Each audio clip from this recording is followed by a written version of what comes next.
She was chained to a post in the middle of a blizzard. 7 children pressed against the frosted glass, watching their mother freeze. Every rider that passed looked away. Every man with a warm coat and a full wallet found somewhere else to be. But one man stopped. One man looked at the iron around her wrists and felt something break open in his chest that money had never been able to touch. What happened next would cost him everything and give him back far more than he lost. If this story moves you, hit like, drop your city in the comments. I want to see how far this story travels. Now stay with me. The storm came in from the northwest the way bad things always did in that part of the territory. Without warning, without apology, and with the kind of violence that made men philosophical about their own smallness.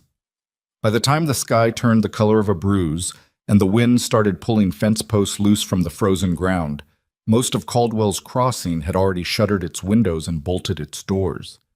The trading post at the edge of town, a low, flat-roofed building that smelled of tobacco and tallow and old leather, had its lamps turned down to almost nothing, and the man who ran it, Aldous Pretch, was just finishing his 3rd cup of whiskey when he heard the knock. He didn't answer it right away.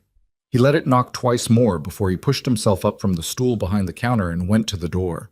The wind hit him the moment he cracked it open, a wall of cold so sharp it made his eyes water, and he stepped back, squinting into the white. There was a wagon in the yard, a bad one, the kind with a cracked wheel brace and a canvas cover that had been repaired so many times the repairs themselves were tearing. 2 horses stood hitched to it, both of them trembling, their breath coming out in thick plumes. And standing at the rear of the wagon, half buried in snow that had already risen to mid-calf, was a man Pretch recognized immediately, Silas Grout. Pretch let the door open wider. He didn't particularly want Silas Grout in his establishment. The man had a reputation that preceded him the way a skunk precedes its own smell, but he also didn't have the spine to say so to the man's face. Grout was not physically imposing. He was maybe 5'8", narrow through the shoulders, with a face that looked like it had been assembled from parts that didn't quite match. But there was something about the way he moved, the way his eyes tracked things without ever seeming to blink, that made most men find reasons to be agreeable. "Got cargo," Grout said, and he said it the way you'd say you had feed grain or bolts of cotton. Just a thing to be unloaded. Behind him, from the back of the wagon, came the sound of children. Pretch came down off the step and walked around the side of the wagon and looked through the canvas flap, and what he saw there was enough to make him go quiet for a long moment. 7 children. The oldest was maybe 13, a girl with dark circles under her eyes, and a younger child pressed against each side of her. The youngest couldn't have been more than 2, wrapped in a coat that was 3 sizes too big. They were all watching him with the particular stillness of children who have learned that drawing attention to yourself is not always safe. "There a woman?" Pritch asked. "Inside already," Grout said. Pritch went back inside and found her. Evelyn Mercer was 31 years old, though she looked older that night. She was sitting in the chair nearest the stove. Not because anyone had put her there, but because her legs had given out when she came through the door, and that was where she'd landed. Her coat was thin and wet through, and her hands, folded in her lap, had the grayish color of skin that has been cold for too long. Her hair was dark and loose, half frozen at the ends. She had a bruise along her left cheekbone that was maybe 2 days old, yellowing at the edges. She did not look up when Pretch came in. She kept her eyes on the stove. "You Mercer's widow?" Pritch asked. She nodded, just once. "Daniel Mercer's woman?" "Was," she said. Her voice was steady. Whatever she was feeling, she wasn't letting it into her voice. "He's been dead 14 months. Pretch nodded slowly. He'd heard about Daniel Mercer. Good man by most accounts. Rancher down toward the Sulphur Creek Basin, taken by a fever the previous winter. Left behind a wife and a pile of debt that he probably hadn't meant to leave but had managed to all the same. Grout came in behind him, stomping snow off his boots. "The papers are in order," Grout said. "Certified by the county clerk in Harwick. She owed Mercer's creditors $460. I bought the note 6 months back for $300. She couldn't pay. Terms of the contract, standard debt indenture, fully legal, says she works the debt off." He pulled a folded document from inside his coat and held it out to Pretch. "I need somewhere to keep her until the weather breaks, her and the children." Pretch looked at the paper but didn't take it. "Keep her how?" Grout reached into his coat again and produced a length of chain with a padlock on one end. Just held it there. Like it was nothing. Like it was a lead rope for a horse. She ran twice, Grout said. Once back in September, once 3 weeks ago. Each time I had to spend money finding her. The contract allows for restraint in cases of repeated breach. Pretch looked at the chain. He looked at Evelyn Mercer, who still hadn't raised her eyes. He was not a good man. He knew that about himself without much internal conflict. But he was also not the kind of man who could look at a situation like this one and feel entirely comfortable with his role in it. Still, he also wasn't the kind of man who pushed back against someone like Silas Grout without a very specific reason. One night, Pretch said, storm like this, I can't turn anybody out. Grout nodded. I'll need her outside. She's a flight risk. It's a blizzard. There's an overhang on the east side. She can sit under it. It'll keep most of the snow off. Evelyn finally looked up then. She looked at Grout with an expression that was not fear. She was past fear, or had learned to put it somewhere it couldn't be read on her face, but something quieter than that, something that had already made its calculations and found them insufficient. My children, she said. We'll be inside, Grout said. Warm enough. I'm not cruel. She looked at him for a long moment.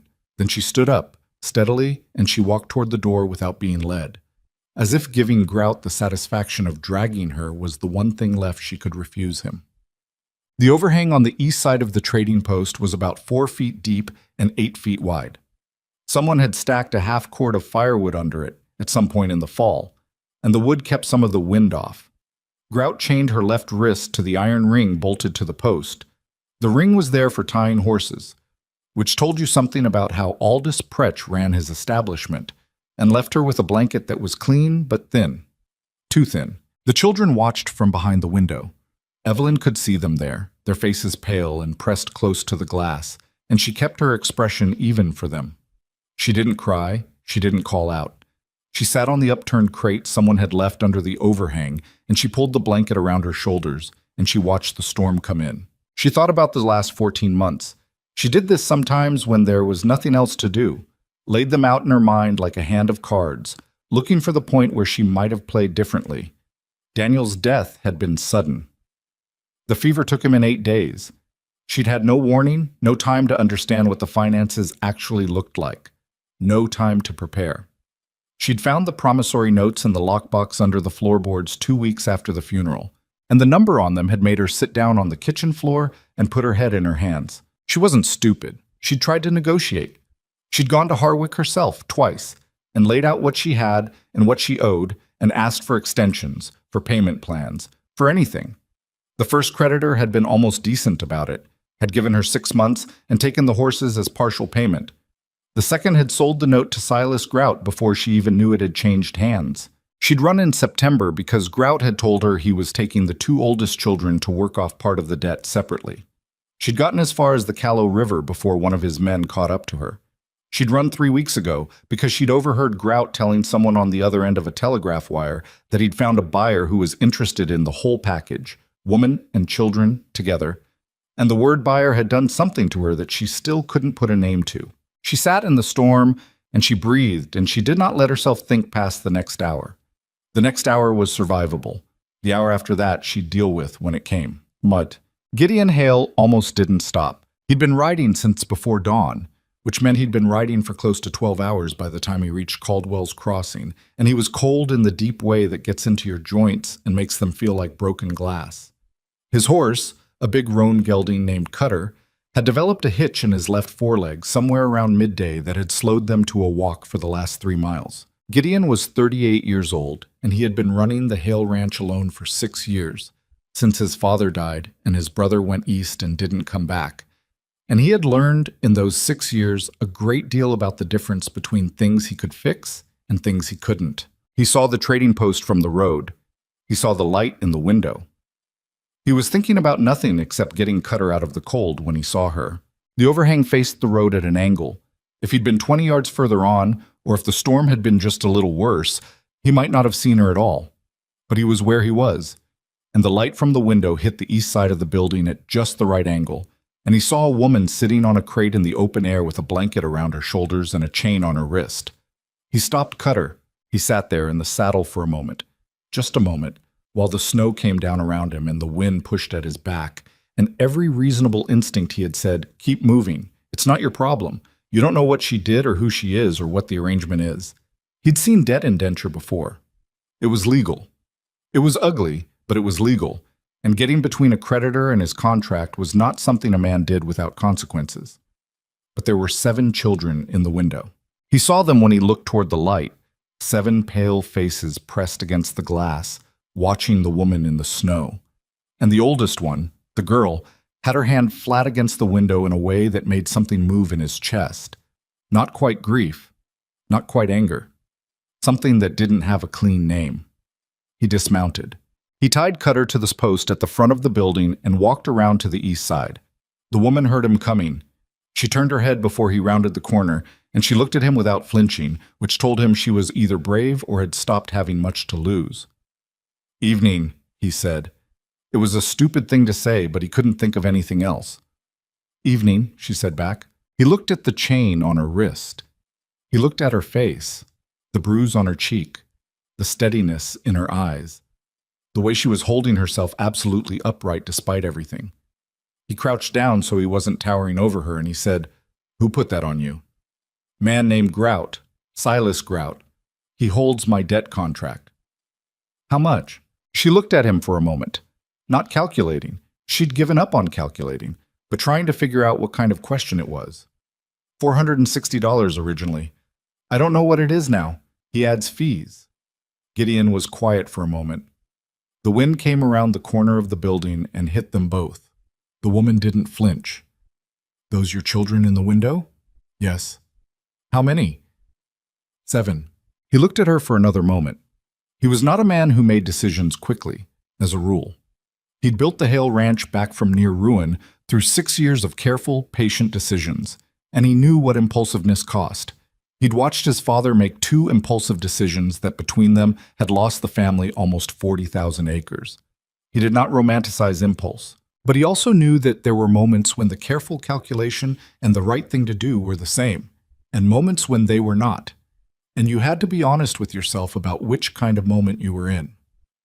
"I'm going inside to talk to the man who runs this post," he said.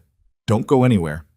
She looked down at the chain on her wrist and then back at him, and for just a second something crossed her face that might have been dark humor. "I'll be right here," she said. Aldous Pretch was behind his counter when Gideon came in, and Silas Grout was sitting at the table near the stove with a cup in front of him and an expression that changed when he saw Gideon in the doorway. Not fear. Men like Grout didn't have fear of strangers exactly, but a kind of reassessment. Gideon had that effect on people. He was 6'1", broad through the chest, with a face that had been weathered by years of outdoor work into something that read as stern, even when he wasn't trying for it. He took off his hat when he came in, out of habit, and stood in the doorway long enough for the cold to come in with him. "You Grout?" he said. The man at the table looked at him. "Depends on who's asking." "Man who wants to buy your paper on the Mercer woman." Grout was quiet for a moment. He wrapped both hands around his cup. "Not for sale," he said. "Everything's for sale at the right number." Gideon came further into the room. He pulled out the chair across from Grout without being invited and sat down in it, and he put his elbows on the table and he looked at the man directly. "What'd you pay for the note?" $300. "What do you figure the labor is worth?" Grout smiled. It was not a warm smile. "More than 300. I've had expenses." "Name a number."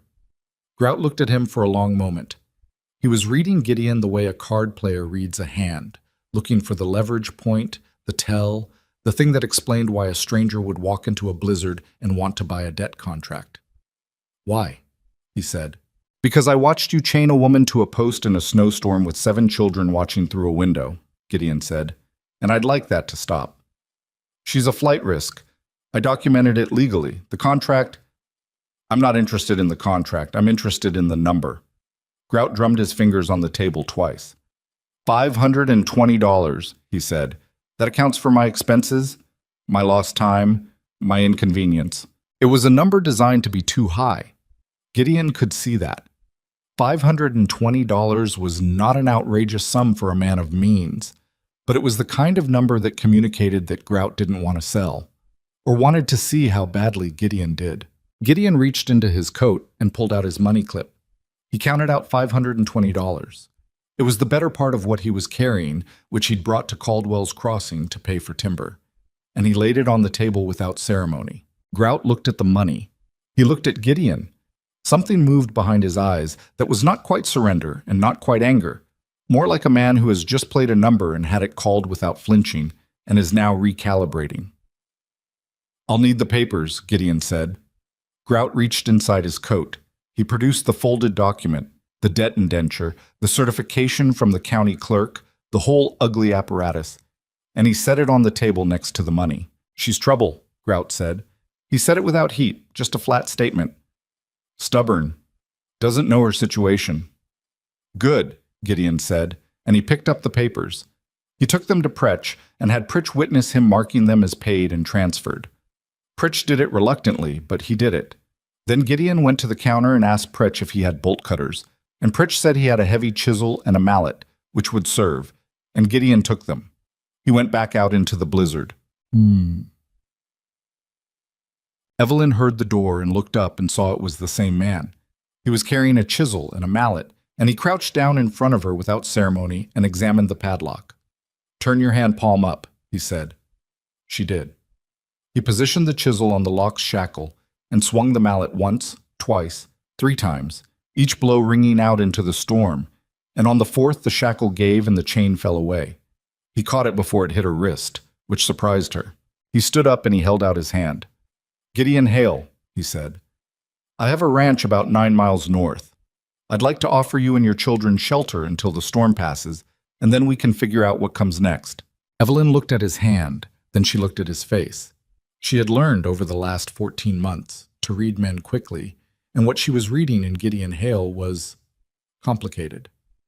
There was something genuine in him, she thought, but she had also thought that about other people and been wrong, and the cost of being wrong had gotten progressively higher. "You bought the paper," she said. "Not a question. Paid it off. You don't owe anyone anything as of about 10 minutes ago." "Why?" He seemed to expect the question. He thought about it for a moment, genuinely thought about it, which she noticed. "Because I could," he said finally, "and because I couldn't not." She studied him for another moment. Then she reached out and shook his hand. Her grip was firm. His was firmer. "My children," she said. "We'll get them now, Achel." Getting 7 children out of Aldous Pritch's trading post and onto a wagon in a blizzard was not a graceful operation.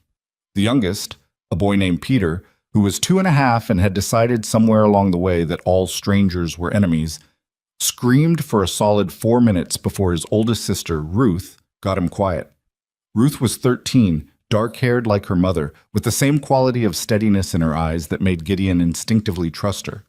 The others were William, 11, Clara, 9, Thomas, 8, May, 6, and the twins, Josie and James, who were 4, and whose primary method of navigating the world seemed to be doing exactly what the other one did, for better or worse. Grout watched them load up from the doorway of the trading post.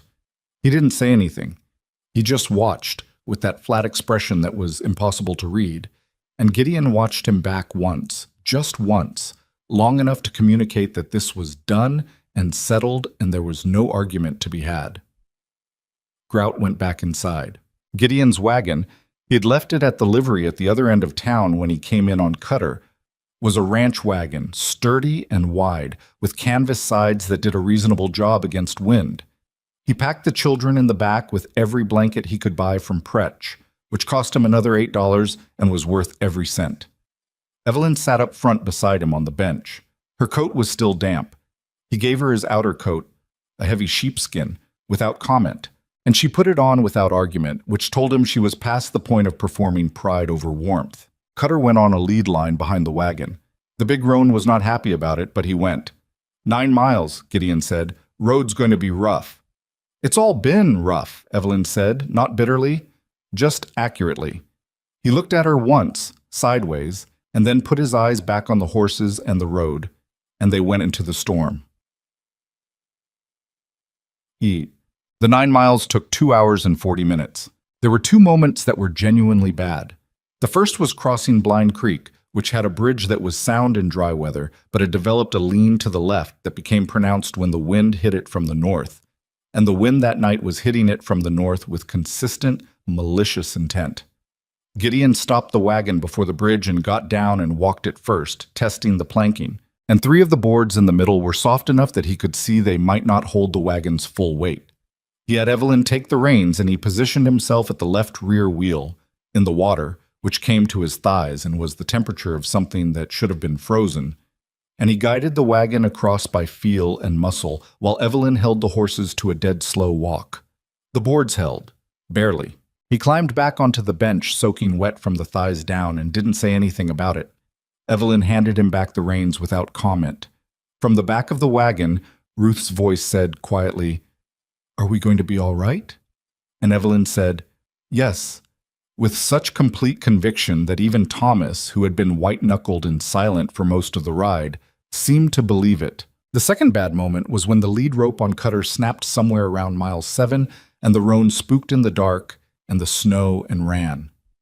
Gideon stopped the wagon and swore, once under his breath, and then climbed down. "Can you hold them?" he asked Evelyn. "Yes." "He won't go far. Wind's behind us. He'll circle back." "Go," she said. He went into the dark after the horse. From inside the wagon he could hear the children, not panicking, but not quiet either. He heard Evelyn's voice, steady and low, talking to them. He couldn't make out the words, but he could hear the tone of it, and the tone was the kind that settles things, the kind that says, "I'm still here, and while I'm here, nothing catastrophic will happen." And it had that effect, because by the time he came back with Cutter, 8 minutes, the horse had circled back almost exactly as Gideon predicted. The children were quieter. He reattached the lead with a section of spare rope from under the bench, and they went on. The Hale Ranch came into view at just past 10 at night. A cluster of lights through the snow, the main house and the barn, and the two outbuildings, all of them properly lit because Gideon had a ranch hand named Cooper Birch who was reliable enough to have the lamps up when the boss was expected back. Cooper came out of the barn when he heard the wagon, and he stopped in the yard and stared at the cargo for a moment. "Mr. Hale," Cooper said. "We have guests," Gideon said. "Help me get them inside." Cooper was 42, a compact, weathered man from the Texas coastal plains who had ended up in this part of the territory by a series of decisions he described as one bad one after another. He was not a man who showed surprise easily. He showed it now, just a flicker of it, and then he put it away and started helping children out of the back of the wagon. The house was warm. That was the first thing Evelyn registered. Real warmth. The deep wood stove warmth that gets into a cold building and stays. The main room was large by frontier standards, with a long table and 6 chairs and a stone fireplace in the north wall. The kitchen was through a doorway to the left. There were 2 bedrooms off the main room and a sleeping loft above. The children came inside and stopped in the middle of the main room and looked around with the expression of people who are trying not to believe something good in case it turns out to be wrong. "There's a bedroom on the left," Gideon said to Evelyn. "You and the younger children can take it tonight. The older ones can have the loft. I'll take the back room." He paused. "There's food, beans mostly, and bread from 2 days ago, but it's fine," Evelyn said. She was looking at him with an expression he couldn't quite categorize. Not gratitude exactly, or not only that, something more complicated. "Thank you." "Get warm," he said. "We'll talk in the morning." He went out to help Cooper with the horses because that was what needed doing next, and because he needed a moment away from the house and the children and the weight of what he'd just started. He stood in the barn with his hands braced on Cutter's stall door, and he thought about the $520, the better part of his available cash, and the $240 in timber he hadn't bought, and the roof on the east barn that needed replacing before spring. He thought about 7 children in his house, and a woman he didn't know who had 7 children and had been chained to a post in a blizzard. Cooper came in with the draft horses from the wagon and started unhitching them, and after a moment he said without looking up, "You want to tell me what happened?" "Tomorrow," Gideon said. "She in trouble?" "Was," Gideon said. "We're keeping it that way." Cooper made a sound that was neither agreement nor disagreement and went back to the horses. Gideon stayed where he was for another minute, listening to the storm work at the barn walls, and then he pushed himself upright and went back inside. But Ruth was the one who found the kitchen and figured out how the stove worked without being asked. By the time Gideon came back through the door, she had a pot of water heating and was looking through his shelves with the systematic efficiency of someone who has been feeding a family under difficult circumstances for long enough that it's become instinct. "There's dried beans," she said without turning around, "and cornmeal, and salt pork." "Help yourself," Gideon said. She turned around then and looked at him. Really looked at him, the way her mother had, that direct assessment. And then she turned back to the shelves. William, the 11-year-old, was sitting at the table with Thomas, and they were both watching Gideon with the wary attention of boys who had learned that men who seemed helpful were not always. Gideon sat down at the table, which seemed to help, taking himself down to table height, not looming. "This is a good house," William said. It was a statement, and also, Gideon understood, a kind of tentative thank you. "It'll do," Gideon said. "You got animals, besides the horses?" 40 head of cattle, some chickens, dog, name a burl, but he sleeps in the barn in weather like this. William nodded. He was processing something. "Are we going to have to leave in the morning?" he asked. He asked it straight, the way children ask things when they've been told the truth often enough to prefer it to being managed. Gideon looked at him. "No," he said. "Not in the morning." "When?" "When your mother decides it's time. That's her call, not mine." William looked at Thomas. Thomas looked at William. Some communication passed between them that Gideon wasn't meant to understand. From the back bedroom, he could hear Evelyn's voice, low and steady, settling the younger children. Peter had stopped screaming somewhere between the creek crossing and the ranch and had passed into the sleep of the very young and very exhausted, and Evelyn was apparently transferring him to the bed without waking him, which required the particular careful engineering of a mother who had done this many times. May came padding out of the bedroom in wool socks, looked at Gideon with the total absence of self-consciousness that belonged to 6-year-olds and said, "Do you have a wife?" "May," Ruth said from the kitchen, sharply. "I'm just asking," May said. "No," Gideon said. "I don't." May considered this information. "Mama doesn't have a husband anymore," she said. "Papa died." "I heard," Gideon said. "I'm sorry about that." May looked at him for a moment more, apparently satisfied, and went back to the bedroom. Ruth, behind Gideon, let out a breath that might have been quiet mortification. "Sorry," she said. It's fine," Gideon said. "No harm." The storm blew itself out somewhere around 3 in the morning. Gideon was awake when it happened. He had been sleeping lightly, the way he always did in bad weather. One ear on the wind, one ear on the barn. And he heard the exact moment when the storm's voice dropped from a howl to a moan to a low whistle and then to near silence. He lay still for a moment listening to it, and then he got up and went to the kitchen window and looked out. The yard was white and deep. The fence lines had nearly disappeared. The sky had cleared almost completely, the way it sometimes did after a hard blow. And there were stars. More stars than you ever saw in good weather, cold and bright and indifferent. He put water on for coffee, and he sat at the table and he spread the debt papers out in front of him. In the lamplight they looked like what they were, official documents, stamped and witnessed and carrying the full weight of the law. And what they represented was something that Gideon had not thought much about before tonight.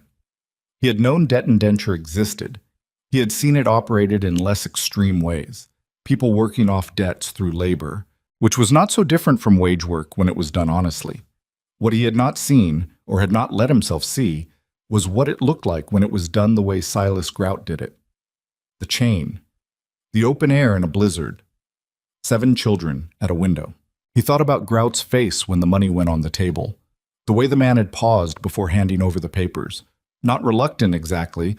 $520 was real money, and Grout had understood the sale was happening, but calculating, storing something away. Men like Grout didn't let things go easily. Gideon had known enough of them to understand that the payment of a debt did not necessarily mean the end of an interest. He filed that thought and went back to the papers. Evelyn came out of the bedroom just before 6, moving quietly in the dark, and she stopped in the kitchen doorway when she saw the lamp still on. Gideon was at the table with his coffee. "Couldn't sleep?" she said. "Storm kept me up." It's done now. She came in and looked at the coffee pot on the stove and looked at him, and he got up and got her a cup without being asked, and she sat down across from him at the table. They looked at each other across the lamplight for a moment. The house was quiet around them. Through the walls came the very faint sounds of children sleeping. "The papers," Evelyn said, looking at the document spread on the table. "Paid and marked," he said. "Preach witnessed it. You're clear." She looked at them for a long moment. Then she looked at him. "You spent 520, he said, "plus the blankets. Don't worry about the number." "I'm not worrying about it," she said. "I'm thinking about how to repay it." He shook his head. I'm not asking your permission," she said quietly, but with an edge to it that was not anger. More like the sound of someone who has had too many decisions made for them and has learned to hold on to the ones they can. "I'm telling you that I intend to. We can talk about the terms when the sun comes up. But I wanted you to know." He looked at her. He was quiet for a moment. "All right," he said. She nodded and wrapped both hands around her cup. "Your ranch," she said. "How many hands?" "Just Cooper. Had 3, but the other 2 left last fall. Wages." "You're running 40 head short-handed in winter." "It's manageable." "It's not," she said. Not harshly, just factually. "I know ranching. We had a spread down on Sulphur Creek for 6 years. Managed it alongside Daniel and 2 hands and 3 of the older children doing what they could. 40 head short-handed in winter is not manageable. It's survivable, which is different." He looked at her. "You're offering to work." "I'm telling you what I see. Whether that's an offer depends on what you say next." Gideon was quiet for a moment. He thought about the east barn roof and the timber he hadn't bought, and the 40 head that needed checking twice daily in weather like this. And he thought about 7 children who would need to be fed and housed for at least the next several weeks while the roads were passable again. And he thought about what he actually had to offer and what it would cost him. "The children can have the loft in the left bedroom," he said. "You can take the right one. Cooper has the bunkhouse. There's enough food for the winter if we're careful. In the spring, we'll figure out the numbers. Fair?" Evelyn looked at him for a long moment. Something in her face shifted. Not softened exactly, more like it settled, like she'd been braced for something different and had allowed herself to unbrace.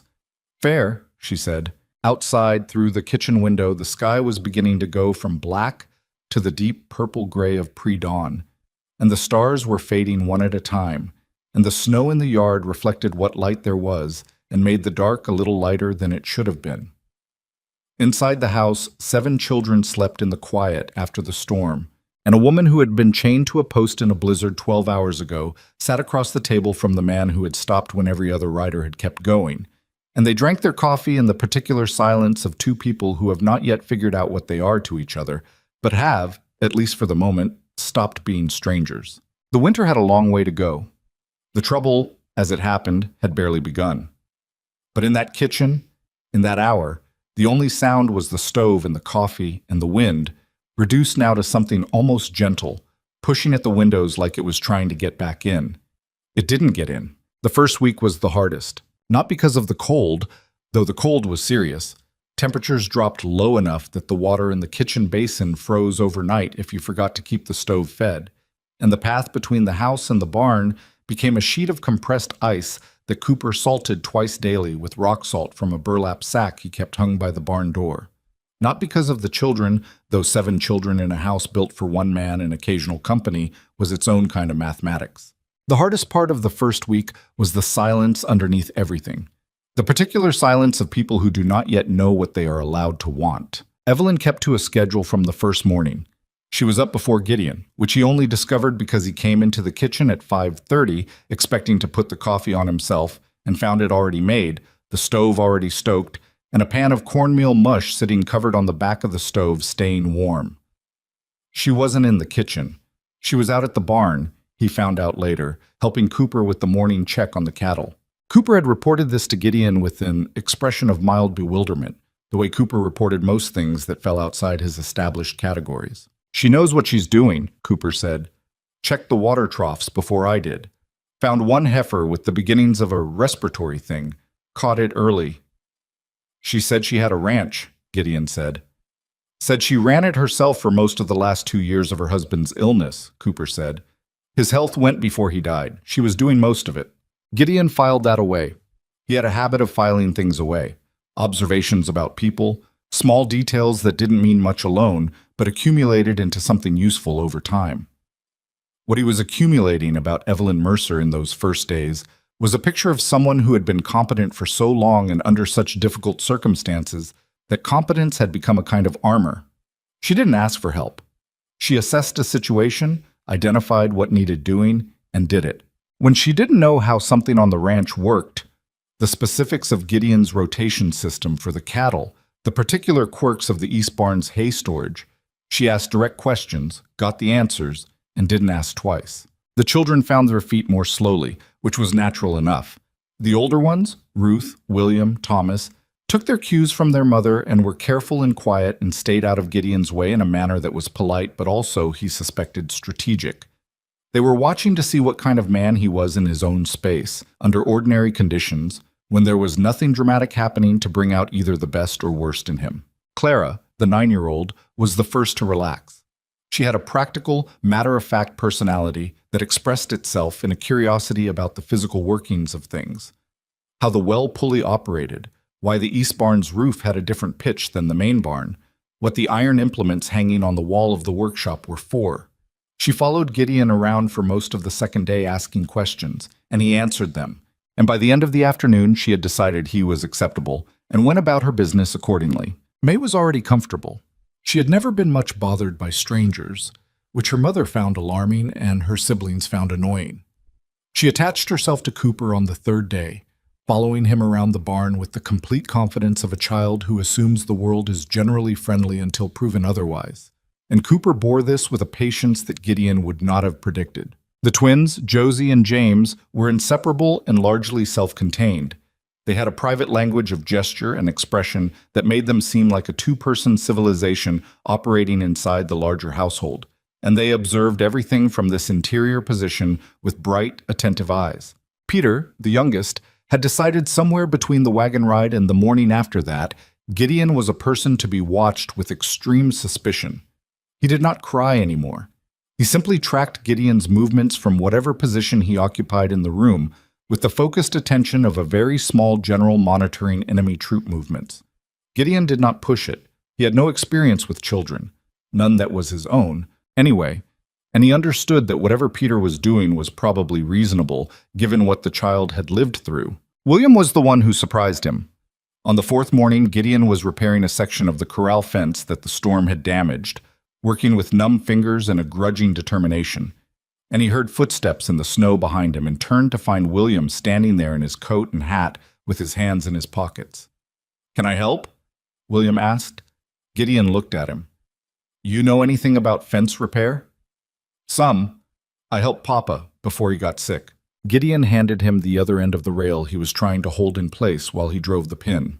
William took it and braced it without further instruction, and they worked in silence for a few minutes, and then William said, "Cooper says you've got 40 head, but you used to run more." 80, Gideon said, before the drought year. Lost a third of the herd and had to sell another third to cover costs. "You're rebuilding." Slowly. William was quiet for a moment, holding the rails steady while Gideon drove another pin. "We had 23 head, he said, when Papa died. The creditors took most of them. Mama kept 5 for milk and slaughter, but then one of Grout's men came and took those too. Said it was part of the debt." Gideon didn't say anything. He drove the pin. "She tried to fight it," William said. "Went to the county office twice. They said the contract was legal." "Probably was," Gideon said. "She kept us fed for 3 months after that on what she could grow and what she could trade. 7 of us." He said it without pride, just as a fact he needed Gideon to have. She's not someone who needs saving. She needed the debt cleared. That's different." Gideon stopped what he was doing and looked at the boy. William was looking back at him with the kind of directness that usually took men 20 more years to develop. "I know the difference," Gideon said. William nodded. He seemed satisfied. They finished the fence. Evelyn noticed things about the ranch that Gideon had stopped seeing because he'd been looking at them every day for 6 years. On the 5th morning, she came in from checking the cattle and said, without preamble, "The East Water Trough has a slow leak. It's losing maybe 2 inches a day. In this cold, it's freezing over before you notice the level dropping, but come a thaw, it'll be a problem. I know about the leak, Gideon said. It's on the list. It should be higher on the list, she said. There's a lot on the list, he said, and there was a slight edge to it. Not anger, just the particular weariness of a man who knows the gap between what needs doing and what he can get done. She looked at him for a moment. I'm not criticizing. I'm saying Ruth and William and I can fix it this afternoon if you show me where you keep the caulking compound and the tar. He looked back at her. You can do that? Daniel used to say I could fix anything except my own temper, she said, and the corner of her mouth moved in a way that wasn't quite a smile but was in the vicinity of one. It was the first time he'd seen that, and it changed her face in a way he noticed and then made a decision not to think about. Compound's in the workshop, he said. Second shelf from the bottom, left side. She went and fixed the trough that afternoon with Ruth handing her things and William doing the heavy lifting on repositioning the trough far enough to access the seam. Gideon watched from the barn door for about 30 seconds and then went back to what he was doing, because watching felt like something he shouldn't be caught doing. Ratchin. 3 weeks passed like that. Work, meals, the specific negotiations of space and habit that happen when people share a roof without having chosen each other. There were friction points. There always were. The worst one came at the end of the second week, when Thomas got into a fight with no one Gideon could identify and came in from the yard with a split lip and blood on his coat. Evelyn cleaned his face and asked him quietly, "What happened?" And Thomas said nothing. And she asked him again, and he said nothing again. And then she said, in a voice that was perfectly level, "Thomas Daniel Mercer, I'm going to ask one more time." And Thomas said, with the particular fury of an 8-year-old who has been holding something too heavy, "William said we have to be good or he'll send us away." So the room went very still. Evelyn looked at William, who had gone the color of old flour. William looked at the table. "William," Evelyn said. "I just meant—" William started. "I know what you meant," Evelyn said. "And I understand why you said it. But you don't make threats you can't predict the consequences of. You hear me?" "Yes, ma'am." She turned to Thomas. "No one is sending us away. But I need you to understand something." She crouched down to his level. "We are guests in this man's house. That means we behave. Not because I'm afraid of what happens if we don't. Because that's who we are." Thomas looked at her. His lip was still swelling. "Are we always going to be guests?" Evelyn was quiet for a moment. "I don't know yet," she said. "But we're safe. That part I know." Gideon had been in the doorway of the kitchen for most of this exchange, having come in from the barn for coffee, and he stood very still and did not announce himself. And when the conversation had run its course, he went back to the barn and stayed there another hour before coming in for dinner. He thought about what Thomas had said. He thought about what Evelyn had said. I don't know yet. He thought about the fact that he had not, in 3 weeks, thought past the immediate situation. He'd been managing it day to day. The food, the work, the logistics, without looking at the larger shape of what he was doing. A woman and 7 children on his ranch indefinitely, with no particular plan. He ate dinner with them that night, all 9 of them around a table built for 6, with the twins sharing a chair and Peter sitting in a crate padded with a folded blanket that Ruth had improvised as a booster. And he watched Evelyn divide the stew evenly into 9 portions, including his own, without being asked. And he watched her cut Peter's bread into pieces small enough for him to manage. And he watched her catch William's eye across the table and hold it for just a second in the particular communicative shorthand of a mother and her eldest. And he thought, she has been holding this whole thing together, all of it, every day, for 14 months, mostly alone. The debt and the running and the chain and the blizzard were the dramatic parts. The real work was the 1,000 small things, every day, that kept 7 children fed and present and more or less whole. He thought about his own version of that. 6 years of running this ranch alone, the decisions that had no one to share them, the nights when the accounts didn't balance and there was no one to talk it through with. Not the same. He knew it wasn't the same, but there was a recognition in it, the specific weight of a life where you are the thing between everyone else and the drop. He did not say any of this. He ate his stew and listened to Clara explain to Cooper, at some length, why she believed the East Barn cat was smarter than the 3 barn cats at their old property, and Cooper argued the point with the seriousness it deserved, and the twins knocked over a cup of milk, and the resulting chaos was brief and loud and completely ordinary. And Gideon sat at the head of his table and felt, for the first time in several years, that the house was not too quiet. The trouble came back on a Tuesday, as trouble often does. Not a dramatic day, not a day that announced itself, just an ordinary cold morning with a flat gray sky, and Cooper out with 3 of the older children checking the east fence line. Gideon was in the workshop, and Evelyn was in the kitchen with the younger children when they heard the horses. 2 riders came into the yard, and Gideon came out of the workshop to meet them. They were not men he recognized, which was itself information. Caldwell's Crossing was not a large community, and strangers who came to a private ranch without introduction had a reason for being strangers. The one in front was thick through the shoulders, with a canvas coat and a face that had the particular blankness of men who are paid to be present rather than to think. The one behind him was younger, with cold, watchful eyes and a leather satchel across his saddle. "You Hale?" the front one said. "I am." "We're looking for a woman by the name of Evelyn Mercer. Got information she's residing here."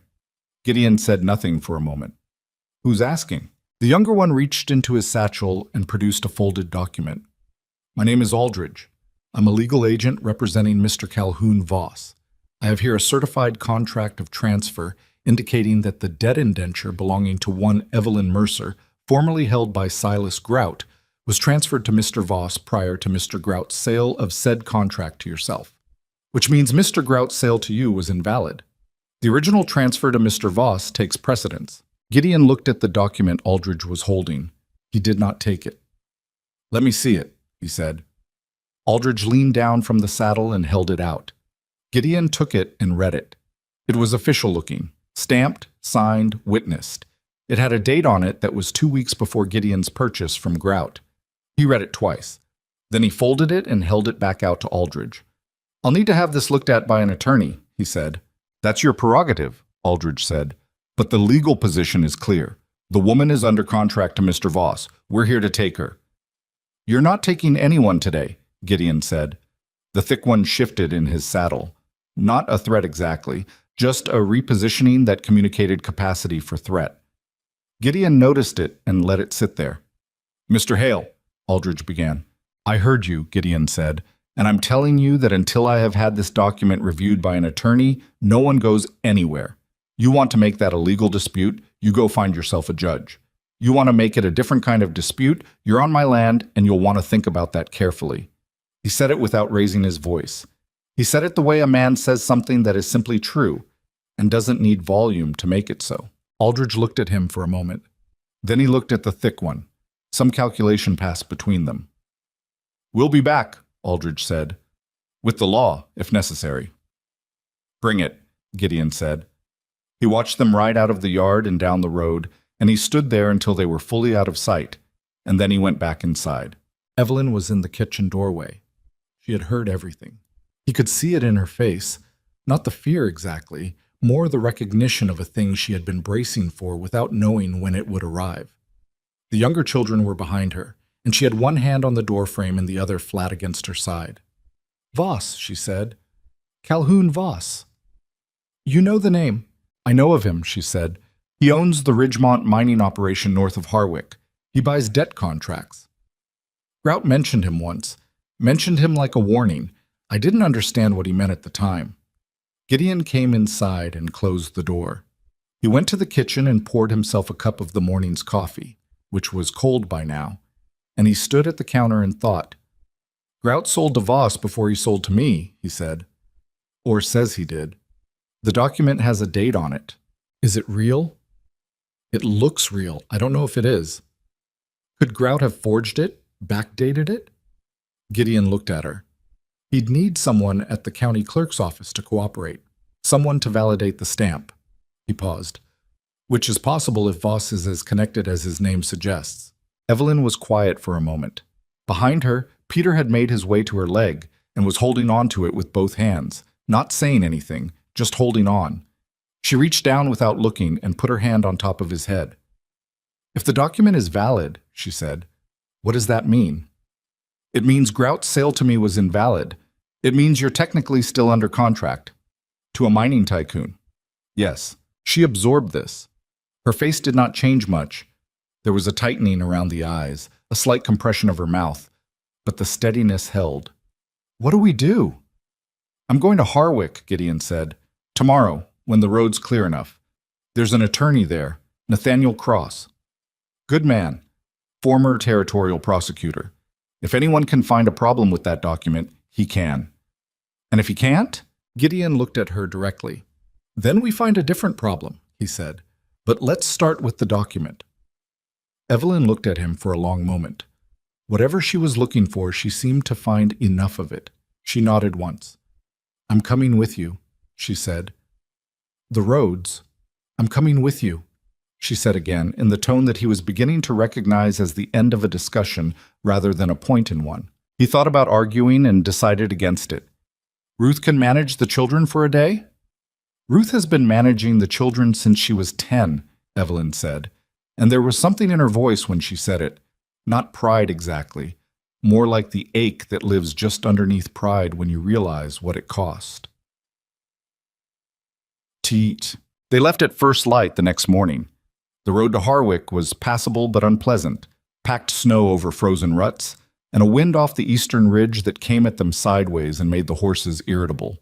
Evelyn rode, which Gideon had half expected but still noticed. She rode the way she did everything else. Efficiently, without excess movement, with the particular ease of someone who learned in childhood and never let the skill go soft. They didn't talk much for the first hour.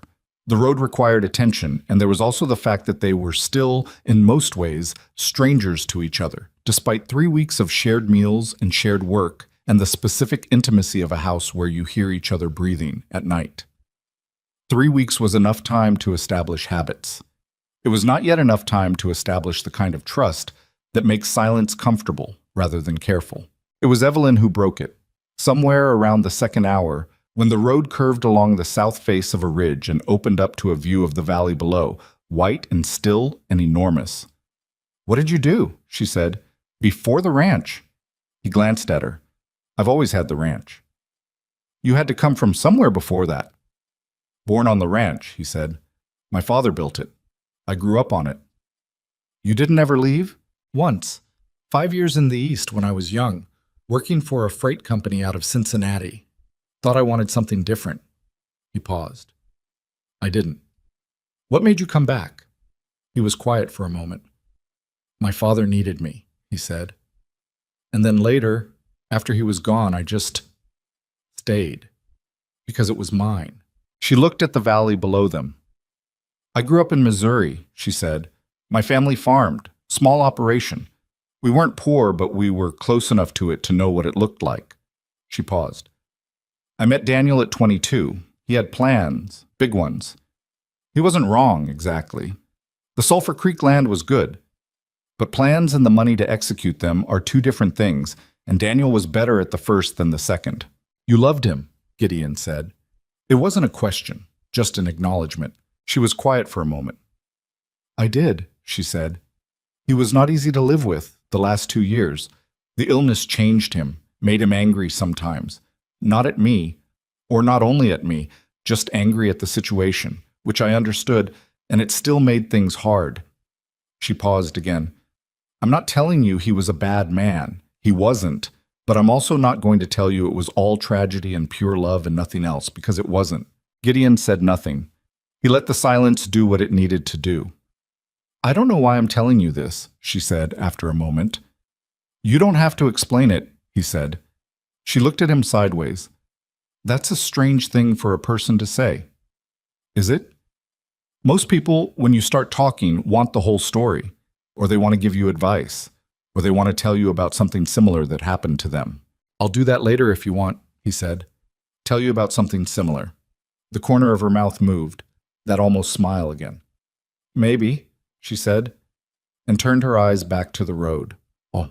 Nathaniel Cross had his office above the general merchandise store on Harwick's Main Street, up a set of stairs that creaked with the confidence of stairs that have been creaking for a long time and see no reason to stop. He was a small man, 60-ish, with an impressive head of white hair and the habit of removing his glasses to think and replacing them to speak, which created an unusual rhythm in conversation. He read the document Aldridge had presented. Gideon had written down every detail he could remember, and he listened to their account of the riders and the claim, and then he removed his glasses and thought for a long moment. "Calhoun Voss," he said finally. "I know that name." "Good or bad?" Gideon asked. "Complicated," Cross said. He replaced his glasses. "He runs a legitimate mining operation, or what passes for legitimate in that industry. But he also has a history of acquiring debt contracts in bulk, buying them from smaller creditors at a discount, and then enforcing them aggressively, sometimes very aggressively." He paused. "The document you're describing, a transfer dated before your purchase, is a standard tactic. The question is always the date." "Could it be forged?" Evelyn asked. Cross looked at her. He had been looking at her with the particular attention of a man who is recalibrating his assumptions about who is actually in charge of a situation. "It could be," he said. "The county clerk's stamp is not impossible to replicate, especially if you have access to a cooperative official, and Voss has money, which buys cooperation with some reliability." He paused. "But proving forgery is difficult. We would need to examine the original document, check the clerk's actual records for that date, and find any inconsistency in the paperwork trail. Can you do that?" Gideon asked. "I can file for access to the county records," Cross said. "I can also challenge the transfer on procedural grounds. There are notice requirements that must be met when a debt indenture transfers hands. If grout sold to Voss without proper notification to Mrs. Mercer, the transfer itself may be procedurally invalid regardless of the date." He removed his glasses again. "That buys time, at minimum." "How much time?" Evelyn asked. "Weeks, possibly months if we can get a sympathetic judge for the preliminary hearing." "And if we don't?" Cross looked at her steadily. "Then we argue the substance, which I can do. But I want you to understand that Voss has resources. He will hire good attorneys. This will not be simple." Evelyn looked at Cross. "Nothing about this has been simple," she said. "What do you need from us to start?" Cross looked at her for a moment, and then he put his glasses back on and he said, "Tell me everything from the beginning. Not just the document, everything." So she did. Gideon sat back and let her talk, because it was her story, and she told it better than he would have. She told it in the same flat, factual way she did most things, without embellishment, without appeal for sympathy, just the facts laid out in sequence.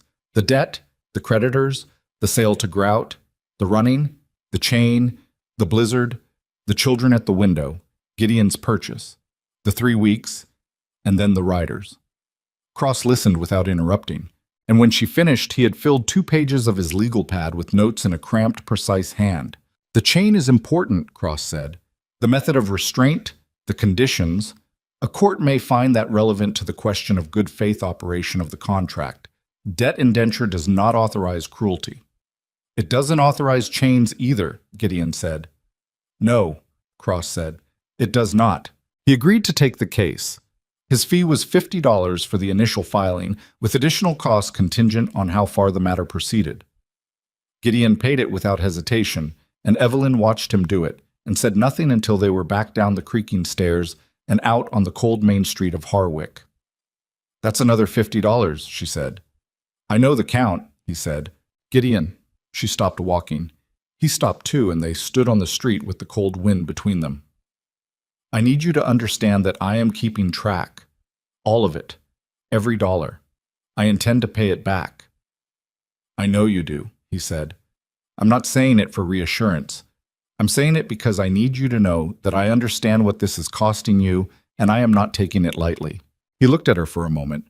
She was standing with her shoulders squared and her chin up and her eyes direct, and the cold had put color in her face, and she looked in that moment exactly like someone who has been chained to a post in a blizzard and survived it and is not finished surviving things. "I know you're not," he said. "Let's get back before the road ice is over." They rode back mostly in silence, but it was a different silence from the mornings, less careful, more companionable. The valley was lavender and orange by the time they came down off the ridge, the sun dropping fast behind the western hills, and the lights of the ranch came up in the dark the same way they had that first night, warm and steady through the cold. Ruth had dinner ready. Thomas had done his chores without being asked, and reported this fact with the particular dignity of someone who wants credit, but also wants to seem like the kind of person who doesn't need it. The twins had gotten into Cooper's tool storage and rearranged several things, which Cooper had discovered and addressed with a level of measured exasperation that suggested he was becoming fond of them despite himself. Peter, for the first time, did not track Gideon's movements when he came in the door. He was sitting on the floor near the stove with a wooden spoon that someone had given him as a toy, and he looked up at Gideon when Gideon came in, and then looked back at the spoon.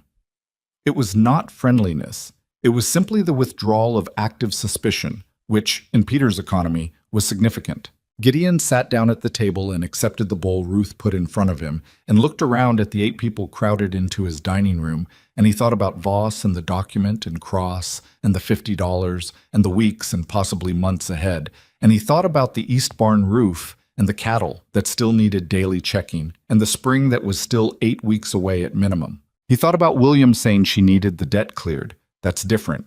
And Evelyn saying I don't know yet when Thomas asked if they'd always be guests. He ate his dinner. He did not have a plan, not a whole one. He had the beginning of a plan. Cross, the records, the procedural challenge. And he had the ranch and Cooper in his own 2 hands and whatever Evelyn and her children could contribute. He had faced worse odds with less. What he did not have, and was beginning to understand he was going to need, was allies. Because Calhoun Voss was not Silas Grout. Grout was opportunistic and cruel, and it turned out willing to sell when the price was right. Voss was something else, a man with money and legal infrastructure and the patience of someone who had used both before and knew how to use them again. Outside, the temperature was dropping. Inside, 7 children were doing what children do in the evening, arguing, negotiating, settling into the particular warm chaos of a family that is, against all probability, still intact. Gideon listened to it and finished his dinner and stacked his bowl and said goodnight, and went to sit in the workshop for an hour with the lamp and the numbers and the problem, turning it over in his mind the way you turn a stone, looking for the underside. He did not find it that night, but he kept looking. Cross moved faster than Gideon expected. Within 4 days of their visit to Harwick, the attorney had filed a procedural challenge with the territorial court, citing the failure to provide statutory notice to Evelyn Mercer prior to the alleged transfer of her debt contract from Grout to Voss. He'd also sent a formal letter to the county clerk's office in Harwick, requesting access to the original record of transfer for verification. A request that, Cross noted in his follow-up letter to Gideon, had been met with an unusual degree of bureaucratic delay. "They're stalling," Cross wrote, "which tells me something." Gideon read the letter twice at the kitchen table the morning it arrived, with his coffee going cold beside him, and then he folded it and put it in the locked box in the workshop where he kept important papers, and he went out to check the cattle because that was what the day required, and the cattle didn't care about legal proceedings. Evelyn read it when he came back and handed it to her without comment. She read it standing up, the way she read most things, as if sitting down to do it would be a concession to something. "Stalling means they know the document has a problem," she said. "Or it means they're comfortable enough with their position that they're not worried about hurrying," Gideon said. "That's the less optimistic reading." "I'm a less optimistic person by nature," she handed the letter back. "Cross is good? Best in the territory by most accounts. Used to try cases before the federal bench in the Capitol. Came out here for reasons he's never fully explained to anyone." "Everybody out here came for reasons they haven't fully explained," she said, and went back to what she'd been doing, which was mending a tear in William's coat with the focused intensity she brought to all physical tasks. The weeks that followed had a specific quality that Gideon would later find difficult to describe, a kind of suspended tension, the way the air feels between lightning and thunder when you know the sound is coming but can't yet calculate how close. The ranch work continued, the children continued. Cooper continued, reliable, and mostly taciturn, and increasingly attached to May and the twins in ways he seemed faintly embarrassed about. Evelyn and Gideon continued their morning routine of coffee before the household woke, which had become a fixture of the day that neither of them had formalized and neither of them had abandoned. They talked more in those early mornings, carefully at first, and then less carefully.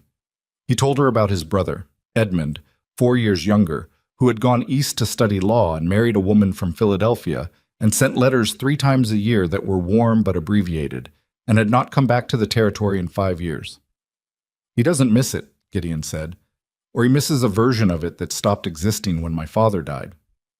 She told him about her mother, still living in Missouri, who had not approved of the move west and had been proven right about it in a way that made communication difficult. She loves the children, Evelyn said. She doesn't love being right at someone else's expense, but she can't quite stop herself from being it. He told her about the drought year, the worst year of his ranching life, worse even than his father's death, because in grief at least you know what you've lost and can hold it in your mind with some clarity, whereas in a drought you lose things incrementally, and each day you make a calculation about whether this is the bottom, and each day it turns out it isn't. She listened without offering consolation, which he appreciated. She understood that some things don't want consolation. They want to be heard by someone who can hold the weight of them without flinching. She told him one morning in the 4th week about the night she found Daniel's promissory notes, how she'd sat on the kitchen floor in the dark after the children were asleep and done the arithmetic in her head 3 times, getting the same answer each time, and how the answer was so much worse than anything she'd imagined that for a while she had simply stopped feeling anything, which she'd found almost peaceful. And then the feeling had come back, as it always does, and she'd gotten up off the floor and started planning. "You didn't fall apart," Gideon said. "I fell apart later," she said, "in small pieces, over time. I find that's more efficient." He looked at her and she looked back at him, and something passed between them that was neither of them quite ready to name. The writers came back on a Wednesday morning, 3 weeks after the first visit, and this time there were 4 of them. Aldridge was in front again with his satchel and his cold eyes. Behind him were the thick-shouldered man from before, and 2 others Gideon didn't recognize. Both of them large, both of them carrying the particular stillness of men who are comfortable with physical confrontation. And behind them, on a black horse that was too well bred for this road, was a man Gideon hadn't seen before. He was maybe 50, broad-faced, with iron gray hair cut short, and a coat that cost more than most men in the territory made in a season. He sat his horse with the ease of someone who has had everything go his way for long enough that ease has become his natural posture. He looked at the ranch with the eyes of a man doing a quiet appraisal. Gideon came out of the barn. He had seen them from the barn window, had taken a moment to pull on his coat and to say to Cooper, who was beside him, "Stay close," before he went out. Cooper came out behind him and positioned himself slightly to Gideon's right, and a step back. Cooper had his own way of reading situations, developed over 42 years of living in places where being wrong about a situation had consequences, and what he was reading now had brought his jaw to the particular set it occupied when he was prepared for things to go badly. Aldridge spoke first. "Mr. Hale, we have a court order." He reached into his satchel. "The procedural challenge filed by your attorney was heard and dismissed by Judge Prescott in Harwick 2 days ago. The original transfer document has been validated by the county clerk. Mrs. Mercer is legally under contract to Mr. Voss." He extended the folded document. "Mr. Voss is here to take custody personally."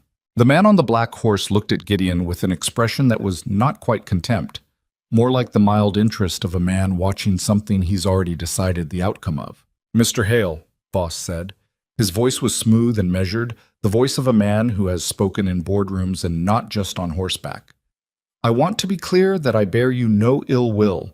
You acted in good faith based on a transaction that was unfortunately not valid. The fault lies with Grout. Whatever you paid, I'm willing to reimburse you half. A gesture of goodwill." Gideon took the document Aldridge was offering. He read it. It had the court stamp on it, and Prescott's signature, and the date 2 days prior. "Half," Gideon said. "Given the circumstances, I consider that generous. I consider it interesting that Judge Prescott managed to hear and rule on a case in Harwick without Cross being notified," Gideon said. He kept his voice even. Voss's expression didn't change. "The court operates on its own schedule." "It does," Gideon said. He folded the document. He held it out to Aldridge. "Mrs. Mercer is in the house. I'm going to ask you to wait in the yard while I speak with her." "Mr. Hale," Aldridge started. "You'll wait," Gideon said. Not loud, just final. He handed the document back, and he went inside. Bess. Evelyn was at the kitchen table. She had heard the horses. She always heard horses now. It was a reflex she'd developed. the particular attention of someone who has had cause to track who is coming and going. She had put Peter in the back bedroom with Josie and James and told Ruth in a low voice to keep them there. Ruth was in the doorway of the bedroom, her hand on the frame, watching her mother's face. Gideon came in and closed the door. He told her quickly. The court order, Prescott's ruling, Voss outside on his horse. Evelyn listened. Her face went through several things in a short amount of time, and then settled into the stillness he recognized as her thinking face, the face that meant she was doing the arithmetic. Prescott, she said. You know him? Grout mentioned him, like he mentioned Voss. She paused. They're connected. That's what I think. So the ruling is corrupt. Probably, but it's still a ruling, and it has a stamp on it, and until Cross can challenge it in front of a different judge, it has legal weight. She was quiet for a moment. What happens if I go with them? She said. Not because she was considering it, he could hear in her voice that she wasn't, but because she was mapping the situation completely, including the worst version. You become Voss's contracted worker. The children stay here or go with you, depending on the terms. Cross works to overturn it, but that takes time, and in the meantime... He stopped. In the meantime, I'm back to where I was, she said. Yes. She looked at him. I'm not going, she said. I know. So what do we do? He told her what he'd been thinking on the walk from the barn to the house, which was approximately 40 seconds of thinking, but had produced something workable. He told her that he was going to go back out and tell Voss that he was disputing the court order and that no one was going anywhere until the matter was heard by a territorial court, not Prescott's court in Harwick, but the territorial court in the capital. That Cross was going to file an emergency appeal this week. That Voss could come back with a marshal if he wanted to force it, but that forcing it would make it a bigger and more public matter than it currently was. And Gideon doubted that Voss wanted a public matter. Do you know that? Evelyn asked. That he doesn't want a public matter? I'm guessing, Gideon said. Men with money usually don't. It's too unpredictable. She thought about it. And if he calls the bluff? Then we have a different problem, Gideon said. But let's see if we need to solve it. He went back outside. Voss was still on his horse. The four men around him had not moved. Cooper was where Gideon had left him, slightly to the right, with his arms at his sides and his eyes tracking all of them. Mrs. Mercer is not leaving today, Gideon said. He said it directly to Voss, not Aldridge. I am formally disputing this court order. My attorney will file an emergency appeal to the territorial court in the capital before the end of the week. You're welcome to bring a marshal if you want to force the matter, but I want you to understand that if you do, this becomes a public legal proceeding.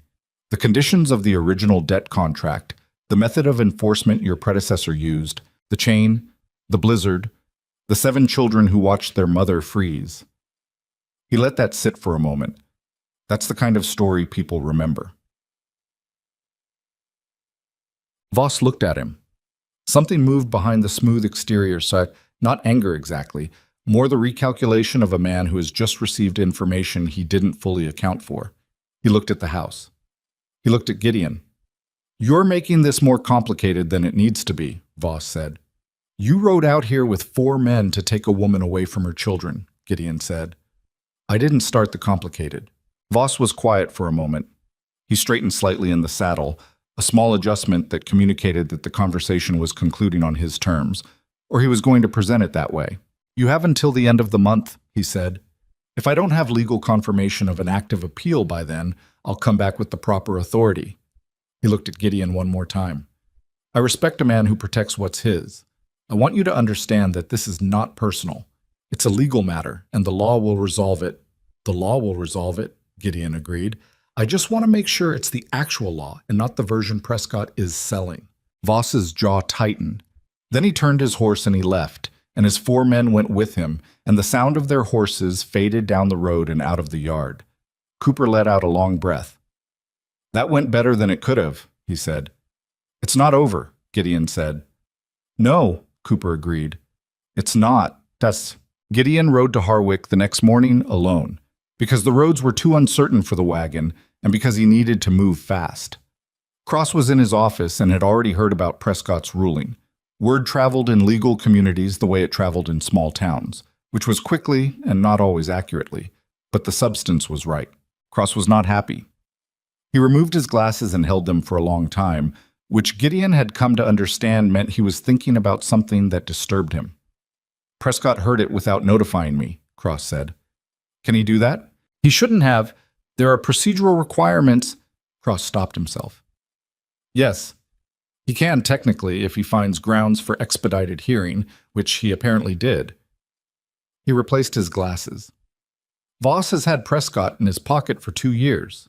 There was a case in 1872, a property dispute that Prescott ruled on in a way that benefited Voss's mining operation significantly. Nobody pushed back because Voss was bringing money into the territory, and nobody wanted to slow that down. So the ruling is corrupt, but it's dressed up legally enough to be hard to challenge. Correct. Cross looked at him. I can appeal to the territorial court. I have grounds. The procedural notification failure, the conflict of interest, and something else I found when I finally got partial access to the clerk's records. He opened his desk drawer and pulled out a sheet of paper. The transfer document Voss is relying on. It's dated 3 weeks before your purchase from Grout, but the notary who signed it, one Fletcher Dodd, was not commissioned as a notary in this territory until 10 days after that date. Gideon stared at him. The notary wasn't licensed yet when he notarized the document. The notary's commission was backdated, Cross said. Or the document was. One of the two. Either way, there's a problem with the chain of validation that I can argue before a competent judge. He paused. Prescott is not a competent judge, or rather he is competent but not honest, which amounts to the same thing from our position. The territorial court in the capital is different. The chief justice there is a man named Aldous Whitmore, not related to your trading post acquaintance, and he is, by all accounts I can find, genuinely impartial. How long does an appeal take? Minimum 6 weeks to get on the docket, possibly longer. Cross looked at him steadily. And Voss may not wait. If he comes back before the appeal is heard, he'll come back with a marshal, Gideon said, and I told him to. Cross blinked. You told him to come back with a marshal. I told him that if he wanted to force it, to bring proper authority. I thought it bought us time.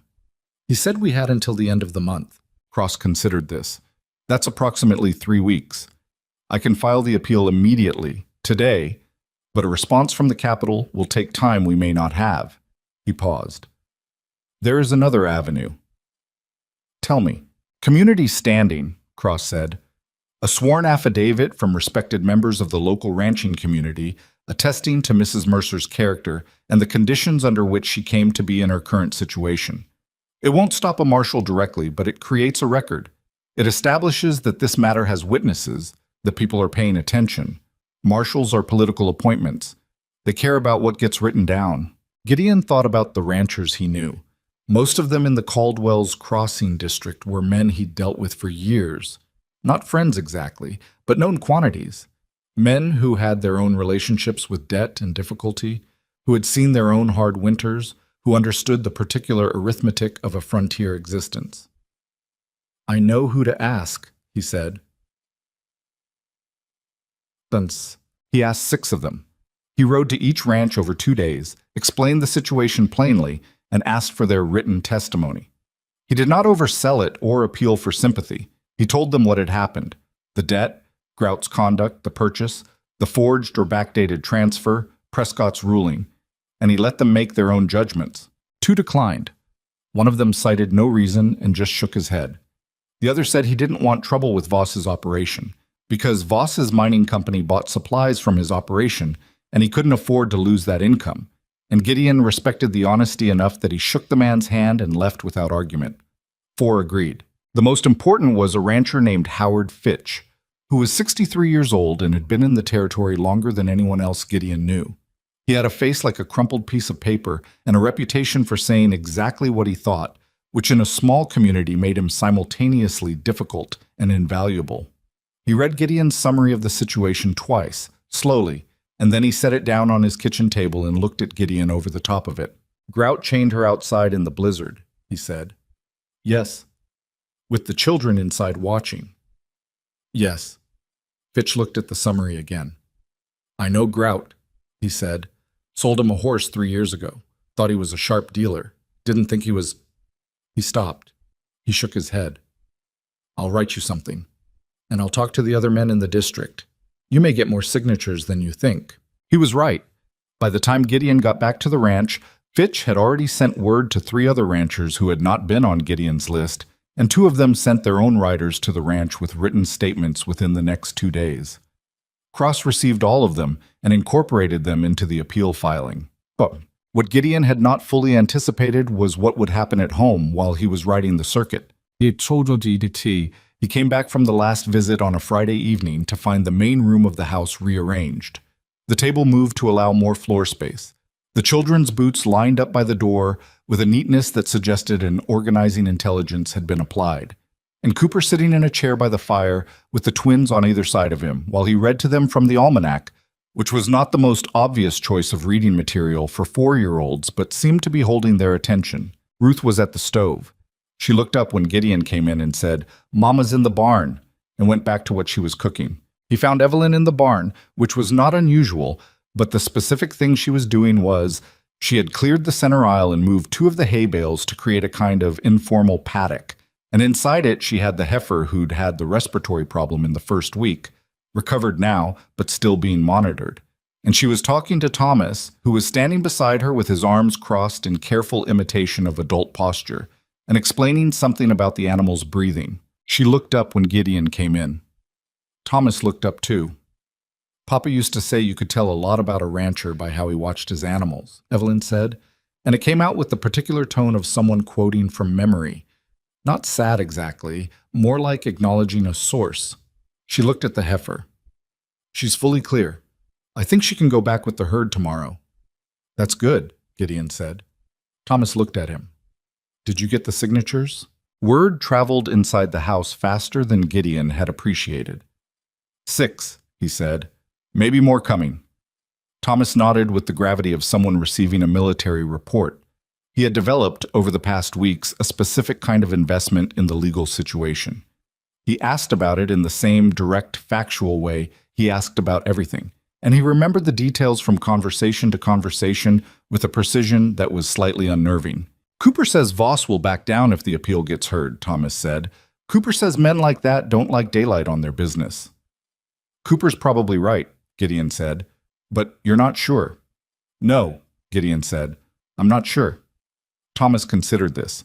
"At least you say so," he said, which seemed to satisfy him, and he went back to watching the heifer with the focused attention of a child who has decided animals are more reliable than most things and is exploring that hypothesis. Evelyn met Gideon's eyes across the heifer's back. She had an expression he couldn't entirely read, something between assessment and something warmer, though she had the habit of pulling the warmer thing back before it fully arrived. He had noticed this. He had been noticing a lot of things in the general way that happens when you live in close quarters with someone and the initial strangeness wears away and what's underneath starts to be visible. He looked away first, which he would think about later. The end of the month came on a Thursday. Cross had filed the appeal. The capital had acknowledged receipt and assigned it to Whitmore's docket, which was good news, but the hearing date was 7 weeks out, which meant they were outside the window Voss had given them. Gideon had written to Voss's attorney, not Aldridge, but the firm in Harwick that Aldridge worked through, formally notifying them of the appeal and requesting that any enforcement action be suspended pending the territorial court's ruling. The response had been 2 sentences. They would communicate the notification to their client. They made no commitments. The morning of the last day of the month, Gideon was up before 4.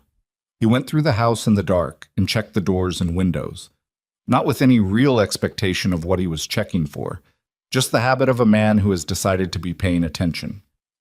The house was quiet. The children were asleep. He went to the kitchen and put the coffee on, and he sat at the table and he thought about what he was prepared to do. He had talked to Cooper the night before. Cooper had listened to the situation in full, for the first time. Gideon had been giving him pieces of it, but not the whole shape. And when Gideon finished, Cooper had been quiet for a long moment and then said, "What are you asking me exactly?" "If they come with a marshal," Gideon said, "and the marshal has a valid order, so not Prescott's, but a proper one, I can't physically stop them. That's obstruction. That's federal." "I know," Cooper said. But I can make it complicated. I can have people here. Witnesses. Fitch said he'd come if I asked. 2 or 3 other men said the same. So you want to turn it into a public event? I want them to understand it's going to be seen, Gideon said. Whatever happens, it gets seen. Cooper had said he'd be there, which Gideon knew before he asked. Cooper had also said, without being asked, that he'd send word to Fitch in the morning, because Gideon had enough on his plate. Evelyn came into the kitchen at 5, which was her usual time, and she stopped when she saw Gideon already there. She looked at him, and then she looked at the window. Still dark outside, no hint of dawn. And then she got a cup and sat down. They may come today, she said. They may. What happens if they do? He told her the plan. She listened with her cup in both hands, the way she always held it, and she did not interrupt, and when he finished, she was quiet for a moment. You've been preparing for this, she said. Since the first time they came, he said. She looked at him across the table. In the lamplight, her face was very still and very clear. The bruise from Groutsman had been gone for weeks, and what was there now was just her face, which was not a soft face, but was, he had come to think, an honest one. The kind of face that shows you what's actually happening inside if you've learned to read it. Gideon, she said. It was the first time she'd said his name without something else attached to it, without a question or a direction or a piece of information. Just his name. He waited. If this goes wrong, she said, I want you to know that what you've done, but the money, the attorney, the ranchers, all of it, I know what it cost. Not just the dollars. I know what it costs a person to put themselves between someone else and a problem that isn't theirs. He started to say it was fine, or it was the right thing, or some other phrase that would let him not sit with what she was saying, and she stopped him with a look before the words got out. Let me finish, she said.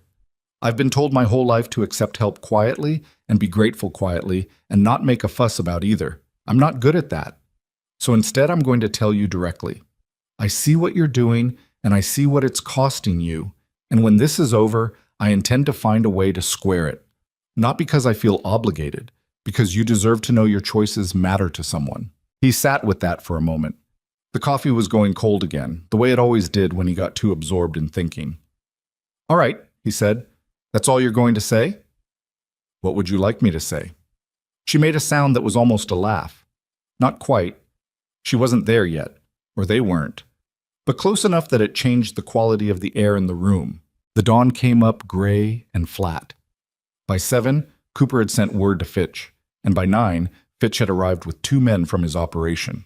By 10, a rancher named Garrett Cole showed up with his foreman, and another man named Whitmore, no relation to the judge, came alone on a mule, having ridden 6 miles at his own initiative because Fitch had said something to him at the feed store the previous day. They gathered in the yard in the cold morning, and they waited.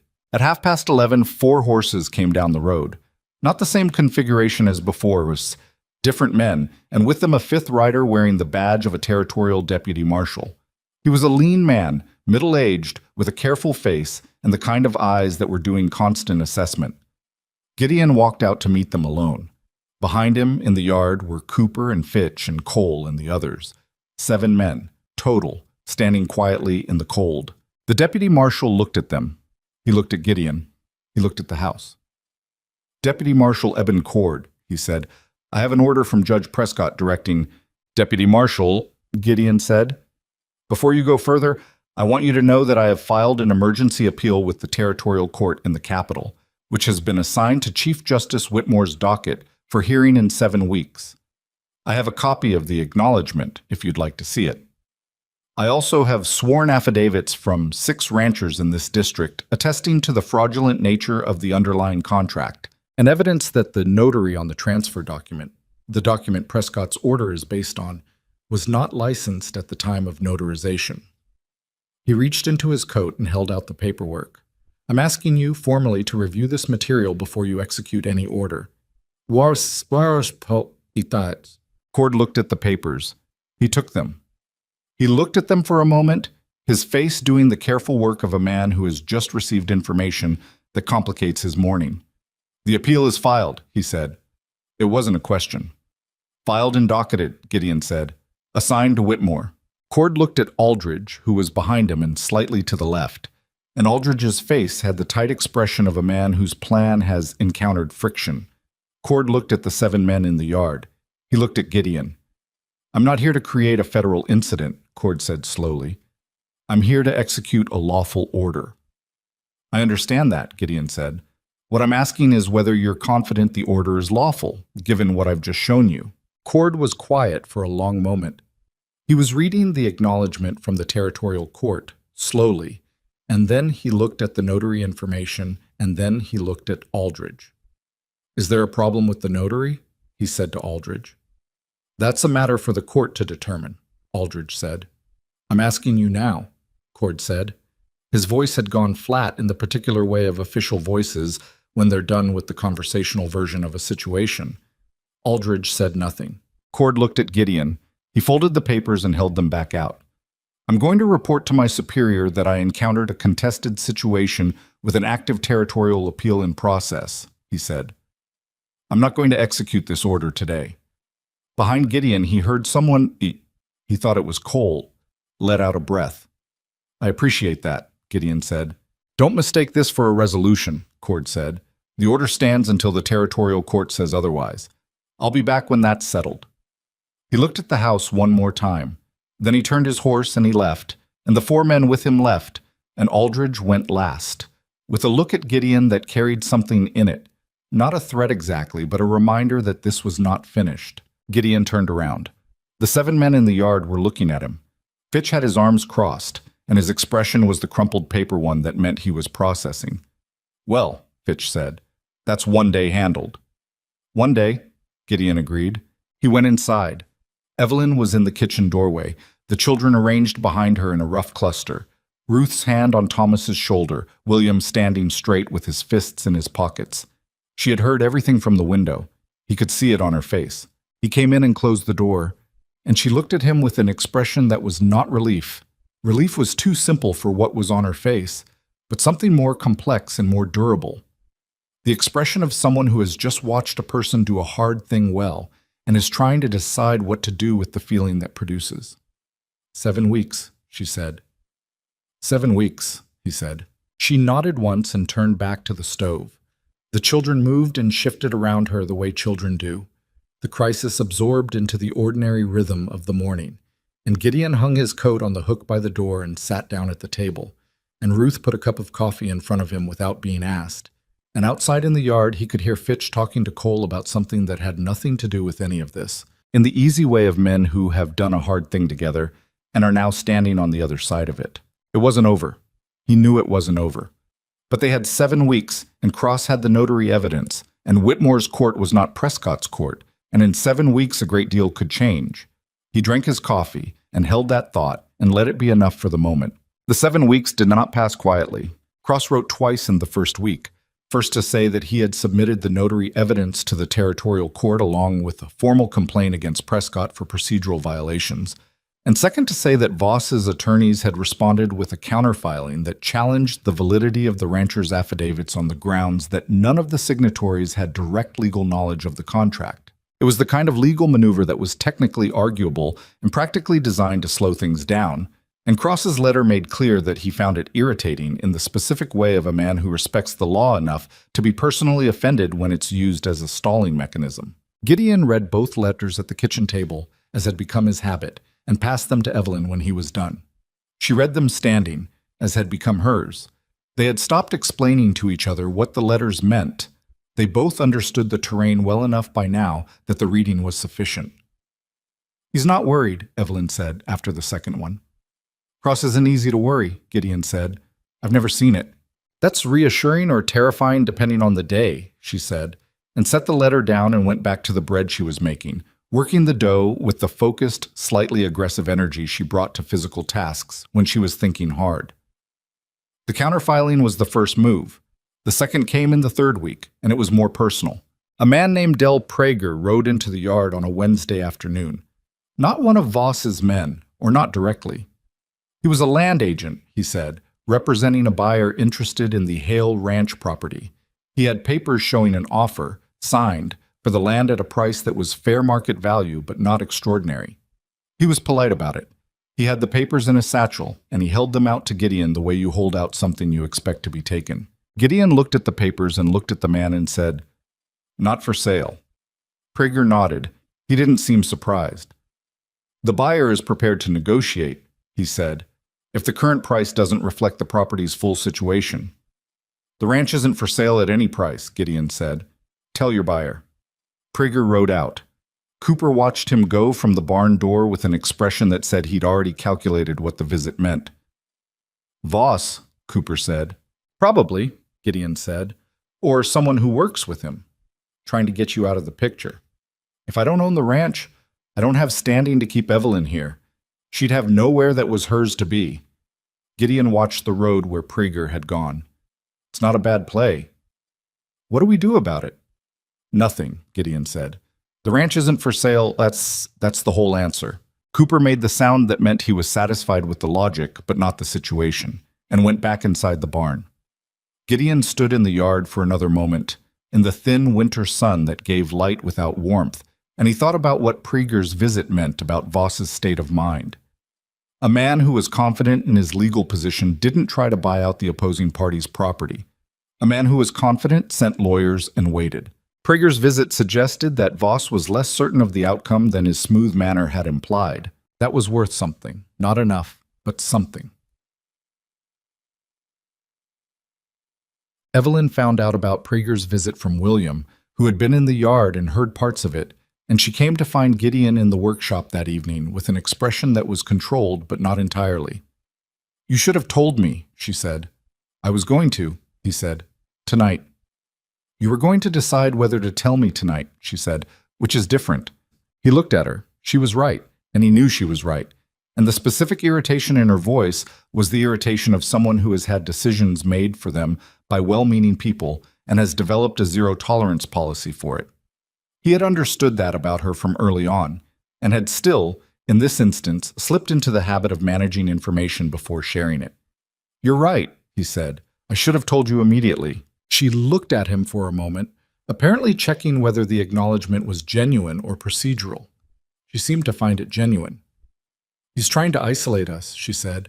"Remove the property. Remove your standing." "Yes." "Which means he's not sure he's going to win in court." "That's what I thought." She leaned against the workshop doorframe and crossed her arms. She had a smear of flour on her forearm from the bread she'd abandoned when William told her, and her hair was loose in the way it got when she'd been working. Not careless, just practical. He had stopped noticing these things as new details and started just seeing them as her, which was a shift that had happened quietly enough that he hadn't marked the exact moment. "We need to talk about what happens after," she said. "After the hearing, after everything. Win or lose, whatever the territorial court decides, we need to talk about what this looks like going forward." She looked at him steadily. "I've been thinking about it for weeks. I haven't said anything because I didn't want to have the conversation before this was resolved. But Prager's visit changes the calculation. If Voss is willing to try to buy the ranch out from under you, he's going to keep trying things, legal or otherwise." She paused. A single woman with 7 children living on a man's ranch under an informal arrangement is legally vulnerable in ways that your generosity doesn't fix. I've been here 3 months, and I don't have any formal standing in any of it. Gideon was quiet. He had been thinking about the same thing. Had been thinking about it, actually, since the night of the first riders, and especially since Cord's visit. He had not raised it because he was not sure how to raise it without it sounding like something other than what it was. "I've been thinking about it too," he said. "I know you have," she said. "I can see it on you when you don't think I'm looking." Something in her voice shifted, not softer exactly, but more direct, which with Evelyn amounted to the same thing. "Say what you're thinking." He set down the hinge he'd been working on, and he turned to face her properly. "If you were married," he said, "your legal situation changes substantially. A wife's property is her husband's, under current law," she said. "Which is not better." "Depends on the husband," he said. She looked at him for a long moment. He held the look. "Are you asking me something?" she said. "I'm thinking about asking you something," he said. "I wanted to see how the ground was before I did." She was quiet. He could see her doing the arithmetic. Not the legal arithmetic, which she'd already done, but the other kind. The kind that involves two people and the specific weight of what they mean to each other, and whether the thing being proposed is honest or convenient, and whether it matters which it is. Tell me what it would be, she said. Not the legal version, the actual version. He thought about how to say it accurately. He was not a man who talked about things he felt with any particular ease. He'd lived alone for 6 years, and before that in a household where his father's version of love was mostly expressed through the passing on of practical knowledge, which was real but not warm. He knew how to work beside someone. He knew how to be steady. He was less practiced at the vocabulary of what he was feeling about this specific woman who had come into his house in a snowstorm and reorganized it without trying to. Honest, he said finally. It would be honest. You'd have full say in how this ranch is run, same as you do now, but with legal footing. Your children would be safe, not guests, residents, and I would... He stopped. I'm not asking out of pity or strategy. I want to be clear about that. The legal situation gave me a reason to say it now, but it's not the reason I'm saying it. She looked at him. Then what's the reason? Because you're the first person in 6 years who sat across that table from me, and it hasn't felt like an empty room, he said. He said it plainly. The way he said things he'd decided were simply true. Because the ranch is different with you in it. Because your children are different with a stable place to be. And watching that happen is not something I'm willing to stop watching. He paused. And because whatever comes next, I'd rather face it with you than figure it out alone. The workshop was quiet. Outside, in the barn, one of the horses shifted in its stall. Through the house wall distantly, they could hear the children. The twins arguing about something, Ruth's voice calm and settling. I have conditions, Evelyn said. I expected you would. Equal say.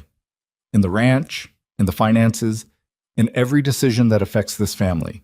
Not consultation, equal say. If we disagree, we work it out. We don't override each other. Agreed. I keep my name professionally, Mercer. It's the children's name and I'm not erasing it. Hyphenate if you want, or don't. Makes no difference to me. She looked slightly surprised by that, which told him she had expected more resistance. And the children are not your obligation. They're mine. I am not handing that responsibility to you. I am sharing the household with you. There's a difference. I understand the difference, he said. Though for what it's worth, Thomas explained the cattle management system to me yesterday with more precision than Cooper uses. William fixed the pump without being asked. Ruth is running that kitchen better than I ever did. Your children are not a burden I'm tolerating. They're people I've come to trade. He looked for the right word. Rely on. Evelyn looked at him for a long moment. He could see her processing it, all of it. His words, his face, the history of the last 3 months, the practical reality of what she was being asked and what she was agreeing to. This is not the most romantic proposal, she said. No, he agreed. It's not. Good, she said. I wouldn't trust a romantic one. She looked at him steadily. Yes. On those terms. He nodded. He put out his hand and she took it, and they shook, the same way they'd shaken hands the first night, in the storm, except that night it had been a transaction between strangers, and this was something else entirely. Cross was informed by letter the next day. His response came back in 4 days and contained, in addition to legal instructions, 1 line of what passed for personal commentary from Nathaniel Cross. This is sensible. I will expedite the necessary filings. The marriage was conducted in Harwick 2 weeks before the territorial court hearing in the office of a county registrar named Haverstock, who smelled of pipe tobacco and performed the civil ceremony with the brisk efficiency of a man who has done it many times and still finds it meaningful in a general way. Cooper was the witness. Ruth stood at her mother's right side with a composure that was almost entirely successful. Only Gideon, who had learned to read the Mercer faces, could see that she was fighting to keep her expression neutral and that the fight was costing her something. William shook Gideon's hand afterward with a grip that was firmer than necessary, which was his way of saying something he didn't have the words for yet. Thomas presented Gideon with a detailed drawing of the ranch's cattle rotation that he had made from memory and annotated with suggested improvements, which was Thomas's way of saying the same thing. May said, "Now you're Papa," with the simplicity of 6 years of living, and the word hit the room like a stone hitting still water, and Evelyn's composure flickered for exactly 1 second before she steadied it and Gideon crouched down to May's eye level and said, "Your papa was your papa. I'm Gideon, but I'm here." And May seemed to find this acceptable and moved on to examining Haverstock's desk with the focused curiosity she brought to everything. Peter, who had maintained his watchful neutrality for 3 months, looked at Gideon for a long moment after the ceremony. Then he walked over and sat down next to him on the bench in Haverstock's waiting room, not touching, just adjacent. Gideon did not make a fuss of it. He sat still and let the boy do what he was doing, and after a few minutes Peter leaned very slightly against his arm, the way a small animal tests a surface before committing to it, and Gideon did not move. The territorial court hearing was held on a Tuesday morning in early spring, in a courtroom in the Capitol that smelled of old wood and institutional order. Whitmore presided, a tall man in his late 50s with a controlled, deliberate manner that immediately established the difference between his court and Prescott's. Where Prescott's ruling had apparently taken 2 days and produced a result that benefited his benefactor, Whitmore had been reading the filings for weeks and came to the hearing prepared. Voss was there. He sat on the opposite side of the courtroom with 3 attorneys and Aldridge, and the composure of a man who has spent money on a problem and expects the money to work. He did not look at Evelyn when she came in. He looked at his hands, or at the papers his attorneys spread before him, or at the front of the courtroom. The deliberate non-looking of someone who has decided that acknowledgement is a concession. Cross sat with Gideon and Evelyn at the respondents' table.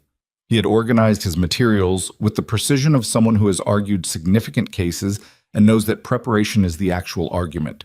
The courtroom presentation is just the surface of it. He had the notary documentation, the procedural violation record, the affidavits from the ranchers, and one additional piece of evidence that he had obtained in the final week before the hearing, a sworn statement from the county clerk's assistant in Harwick, a young man named Tobias Hench, who had apparently decided that his employment with a corrupt superior was less important than his sleep, attesting that the stamp on the Voss transfer document had been applied retrospectively, not on the date it bore. Weeks later, "That's the document," Evelyn had said when Cross showed her the statement. "That's the forgery confirmed." "It's a sworn statement from a subordinate employee," Cross said. "Voss's attorneys will challenge his credibility, but combined with the notary problem," he removed his glasses and held them. "It's enough. I believe it's enough." Whitmore heard arguments for 3 hours. Voss's lead attorney, a man named Carver from the Capitol, who had a practiced, flowing delivery that filled the courtroom with impressive-sounding sentences, argued that the transfer was valid. The notary issue was a clerical error that didn't invalidate the substance of the contract, and that Gideon Hale's subsequent actions, including the marriage, represented an attempt to use personal legal maneuvering to circumvent a legitimate commercial arrangement. Cross argued for 40 minutes. He did not raise his voice. He did not use impressive-sounding sentences. He laid out the notary timeline, the clerk's statement, the procedural failure in Prescott's hearing, and the conditions of the original debt indentures enforcement, the chain, the open air, the blizzard, the children at the window. He cited territorial statute on the limits of debt enforcement. He cited case precedent from the federal bench. And then he said, in a voice that was perfectly level, "What Mr. Voss is asking this court to validate is not a commercial arrangement. It is a claim of ownership over a human being, executed through a document that the evidence shows was fraudulently backdated. This court has the opportunity to say clearly what the law of this territory actually means. I'm asking it to do so." Whitmore recessed for 40 minutes. When he came back, his ruling took 12 minutes to deliver and was comprehensive enough that Carver's face went through 3 distinct stages of disappointment before it settled into the professional neutrality of someone calculating next steps. The transfer document was ruled invalid. The notary irregularity, combined with the clerk's statement, established that the document could not be relied upon. Prescott's ruling was vacated on the grounds of procedural violation and undisclosed conflict of interest. Whitmore used the word conflict with a deliberateness that made Voss's jaw tighten. The original debt contract, which Gideon had purchased legitimately from Grout and subsequently paid off, was confirmed as extinguished. Evelyn Mercer Hale, Whitmore used the full name without comment, had no outstanding legal obligations to any party. And finally, Whitmore recommended that the Territorial Attorney General review Prescott's conduct and Voss's role in the fraudulent documentation for potential criminal referral. He said this quietly, as a final point, and then he closed the session. The room took a moment to absorb it. Then it did the things courtrooms do. Papers shuffling, chairs scraping, attorneys leaning toward each other in urgent conference. Carver was already moving toward Voss, and Voss was listening with his jaw set and his eyes doing the calculation of a man who has lost a hand and is deciding whether to leave the table. Cross turned to Gideon and Evelyn. He allowed himself, for the first time in Gideon's experience of him, a small expression that was not quite a smile, but was in the vicinity of satisfaction. "That's that," he said. Evelyn was looking at the front of the courtroom. Her hands were flat on the table. She was very still. "It's over," she said. Not a question. As if she was testing whether the words were real. "It's over," Cross said. "Voss may push back through civil channels. He can try to sue for the cost of the original document purchase. But it would be throwing good money after bad, and he knows it. He's not going to want more attention on this." Gideon looked at Evelyn. She was still looking at the front of the courtroom, and there was something happening in her face that she was not managing as tightly as she usually managed things. Not crying. Evelyn Mercer did not cry in public courtrooms, that much he was certain of. But the specific expression of someone who has been braced for a long time and has just been told they can stop. He put his hand over hers on the table. She turned her hand and held his. They stayed like that for a moment in the noise of the clearing courtroom, while Cross gathered his papers and Carver argued with Voss in low, urgent tones on the other side of the room, and the afternoon light came through the high windows and fell on the empty bench where Whitmore had been sitting. Then Evelyn straightened. She let go of his hand and she picked up her coat from the back of the chair, and she stood up, and she looked at Voss across the courtroom. One direct look, not triumph, just acknowledgement of what had just happened. And then she turned away and walked toward the door. Gideon followed her. They ate dinner that evening at a hotel in the capital, the four of them, Gideon and Evelyn and Cross and Cooper, who had come to the capital with them and had spent the morning of the hearing in a nearby establishment with a bar, because Cooper's method of managing anxiety was to be somewhere that wasn't the source of it. He had been waiting on the courthouse steps when they came out, and Gideon had told him in 2 sentences, and Cooper had looked at the sky for a moment and then said, "Good, I'm hungry." And that was the end of it. The hotel dining room was warm and better furnished than anything in Caldwell's Crossing, and the food was the kind that required no appreciation for its existence. It was simply there and good. Cross had a glass of wine with dinner, which Gideon had not seen him do before, and it seemed to relax something in the attorney that was usually very precisely maintained. He talked about his years as a territorial prosecutor, about cases he'd won and cases he'd lost, and the one case he would never stop thinking about, which had involved a man who was innocent and a jury that had decided convenience was more important than accuracy. He talked about it without self-pity, just as a fact he carried. "Why did you leave the capital?" Evelyn asked. She asked it the way she asked most things, directly, without apology for the directness. Cross looked at his wine. "Because I was very good at the work," he said, "and the work was making me someone I didn't want to be. Winning became more important than the thing winning was supposed to serve." He looked up. "Small-town practice keeps you honest. You see the same people at the feed store. You can't be abstract about consequences." Evelyn nodded. She seemed to find this answer satisfying. They got back to the ranch the following evening, arriving after the children's dinner but before their bedtime, which meant the reception at the door was full volume and slightly chaotic. Thomas had a list of things that had gone wrong in their absence and presented it to Gideon with the gravity of a field report. Ruth had managed everything competently and was trying not to show that she'd found managing everything competently for 2 days more stressful than she'd expected. The twins had reorganized the loft according to a system only they understood, and May, who had been told simply that Mama had gone to the capital for something important and would be back, looked at Evelyn's face when she came through the door, and then looked at Gideon's face and said, "Did it work?" "It worked," Evelyn said. May considered this. "Good," she said, and went back to what she'd been doing. Peter was already asleep. Gideon checked on him before turning in, a habit he'd developed without deciding to. And the boy was in his cot in the corner of the room he shared with the twins, one arm thrown over his face, his small chest rising and falling in the absolute stillness of deep sleep.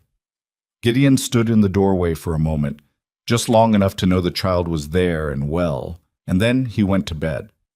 The conversation that needed to happen between Gideon and Evelyn happened the following Sunday, which was the first day since before the hearing that neither of them had something requiring immediate action.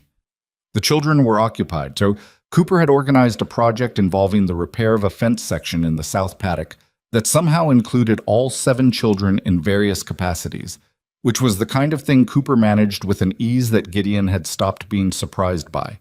They walked the north pasture, which was the part of the ranch Gideon valued most and showed to people least. A long, gradual slope that in summer was grass, and in early spring was the beginning of grass, the brown and gray of winter giving way in patches to the first green. The creek ran along the eastern edge of it, still running fast with snowmelt, and the sound of it accompanied the whole walk. "I want to expand the herd," Evelyn said, about 10 minutes in. 60 head by fall. The north pasture can support it.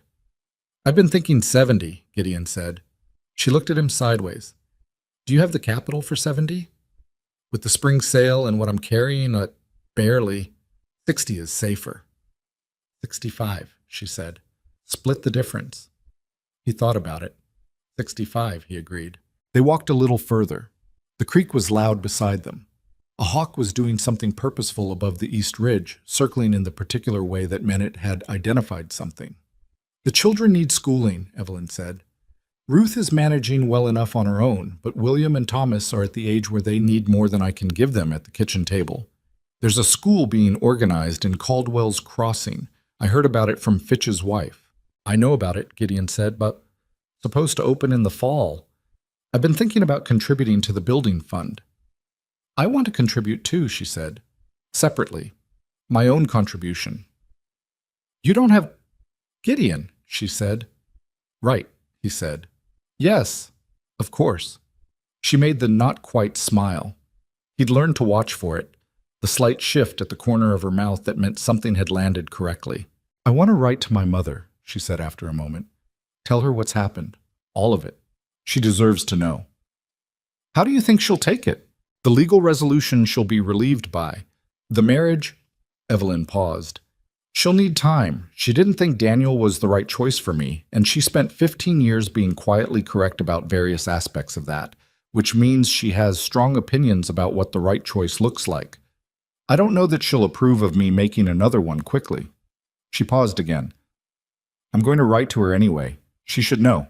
"I'd like to write to her too," Gideon said. "If you'll let me." Evelyn looked at him. "Why?" "Because I married her daughter without asking anyone's permission, including hers. It seems like the right thing to do." She looked at him for a moment longer in the assessing way she had, and then she turned back to the pasture. "She'll either appreciate it or she'll find it presumptuous," she said. "Which do you think?" 50-50, she said. "She's a complicated woman." "I'd expect nothing less," he said, and she made the not-quite smile again, and they walked to the eastern edge of the pasture and stood by the creek for a while without talking, listening to the water move over the rocks, and the hawk completed its circle and dropped and rose again with something in its talons. And the first serious green of spring was showing in the low spots where the snow had melted first. It was not a perfect afternoon. Gideon's left knee ached in the cold the way it had since a fence post accident 3 years prior. Evelyn had not slept well since the hearing. The release of sustained tension did not always produce rest. Sometimes it produced a kind of jittery wakefulness that felt like the body didn't know what to do with the absence of crisis. The ranch still had a list of repairs. The 65 cattle still needed to be acquired, which meant a trip to the spring market in Harwick and a set of negotiations Gideon was already thinking through. There were 7 children to raise, which was not a simple project by any definition. None of that was going away. But standing by the creek in the early spring, with the water running fast and cold beside them and the pasture opening up ahead of them, Gideon felt the particular quality of a thing that has been fought for and won. Not triumph, which was too loud for what it was, but something quieter and more durable. The sense of ground under his feet that he had put there himself, along with someone who had done the same. He looked at her profile, the steadiness of her, the quality of someone who has come through things and is still standing and is not making a performance of it. "What are you thinking?" she said, without looking at him. She had developed the habit of asking this when she sensed him going quiet in a particular way. "That this is a good piece of land," he said. She glanced at him, knowing it was not entirely what he was thinking, but accepting it as the version he was ready to say. "It is," she said. They turned back toward the house, walking into the angle of the afternoon sun, and behind them the creek ran on without caring what had been settled on its banks. The way water moves through everything, the storms, the legal battles, the first cautious mornings between two people finding the shape of a life together, carrying all of it forward without judgment, moving toward whatever comes next. Spring came the way it always did in that part of the territory. Not gently, not all at once, but in arguments with itself. A warm week followed by a hard frost, mud that froze overnight and thawed again by noon, the creek running so high for 2 weeks in April that the lowest section of the east fence went underwater and had to be restrung from scratch, which took Gideon and William and Cooper 3 days of cold, wet work that left all three of them short-tempered and aching in ways they didn't fully discuss. But the grass came. It always came. And with it, 63 cattle. They'd compromised on 65 at the spring market, and then found 2 with problems that required them to be left behind. So 63, spread across the north and south pastures and the lower meadow, turning the ranch from a winter operation into something that looked, for the first time in several years, like what Gideon had been trying to rebuild it into. Evelyn noticed the change in him. She noticed most things, but this one she mentioned, one morning in early May when they were both up before the house woke and the kitchen was quiet and the light outside was the particular pale gold of early spring. "You look different," she said. He looked up from his coffee. "Different how?" "Less like someone waiting for the next problem," she said. "More like someone who's decided the problem can wait for him." He thought about it. "The herd's in good shape," he said. "That helps." "The herd," she said, with the flat tone she used when she knew something was being understated. He looked at her. "And other things," he said. She accepted this and went back to her coffee, and outside the birds were making the particular noise of birds who have survived winter and are aggressively advertising the fact. It was not a transformed life. Gideon would have been suspicious of anything that presented itself that way. The ranch was still a ranch, which meant it was still a sequence of problems with occasional windows of satisfaction between them. The east barn roof finally got replaced in late April, which cost more than the estimate because it always did. A section of the herd developed a minor illness in May that required 3 weeks of monitoring and cost them 1 calf. The school in Caldwell's Crossing opened in September with 14 students, 3 of whom were Mercers, William and Thomas and Clara, and the teacher, a woman from Ohio named Miss Pratt, sent home a note in the second week saying that Thomas had argued with her about the correct method for calculating fence post spacing and had been, in her careful phrasing, difficult to redirect. Evelyn read the note and then read it again and then put it on the table and said, "He gets that from Daniel." And Gideon said, "He gets it from you." And she opened her mouth and closed it again because she couldn't fully disagree. These were the textures of the life, not dramatic, not resolved into some clean, permanent state of ease, just the ongoing, uneven work of people building something together, which is always harder and more interesting than the version you imagine before you start. Quote. The letter from Evelyn's mother arrived in June. It had taken 4 weeks to come from Missouri, and it was long, 6 pages in a cramped, precise hand that Evelyn read alone in the kitchen with the door closed, which was the only time she asked for the kitchen to herself. Gideon took the children to check the south pasture fence and came back 2 hours later to find her at the table with the letter folded in front of her, and an expression on her face that was complicated in the specific way of people processing love from someone who is also difficult. He sat down. He didn't ask. After a moment, she said, "She's glad I'm safe." She spent 2 pages saying it in different ways. She paused. She said she liked your letter. What did she say about it? That you write like a man who means what he says, which she considers rare. Another pause. She asked if the children call you anything specific. What did you tell her? I hadn't answered yet. She looked at him. What do they call you? It was a fair question. The children had arrived at their own solutions organically without being directed. Ruth called him Gideon, which felt right. Ruth was 13, almost 14, and had a relationship with formality that was its own kind of respect. William called him Gideon too, but the tone of it had changed over the months. lost its careful neutrality, and become something warmer. Thomas called him nothing to his face, which was Thomas's way with most things he cared about. He expressed regard through action rather than address. Clara called him Mr. Hale when she was being formal, and Gideon when she wasn't. May called him whatever she felt like calling him on a given day, which included Gideon, Hale, and once, memorably, the ranchman, which had made Cooper laugh for approximately 2 minutes. And Peter, who had spent 3 months tracking Gideon's movements with the suspicion of a small general who had first leaned against his arm in Haverstock's waiting room, who had spent the spring following Gideon around the ranch with the focused attachment of a child who has decided, finally and completely, that a person is safe. Peter called him Papa. He hadn't decided to. It had come out one morning in March when Gideon was fixing the pump, and Peter was handing him things, and it had come out as naturally as breathing. And Gideon had not made a fuss of it, had just said thank you, and kept working. And Peter had kept handing him things, and that had been that. Gideon told Evelyn this, all of it. She listened without expression, and when he finished she was quiet for a moment, and then she said, "I know about Peter," in the voice of a mother who knows everything that happens in her household, even when she isn't in the room for it. "I've been waiting to see if you'd say something." "I didn't know what to say," he said. "You didn't need to say anything," she said. "You just needed to keep doing what you were doing." She looked at the letter. "I'll write to my mother and tell her it's different for each of them," which is the truth. Calhoun Voss did not disappear entirely. Men with money and wounded pride rarely do. He filed a civil suit in August. Through new attorneys, Carver having apparently concluded that further association was not in his professional interest, claiming damages for the cost of the original document purchase from Grout. It was a weaker claim than anything he'd tried before, and Cross dispatched it in 2 months with a counterargument that pointed out Voss's own role in producing the fraudulent document made any claim for damages essentially a request to be compensated for his own fraud. The suit was dismissed in October.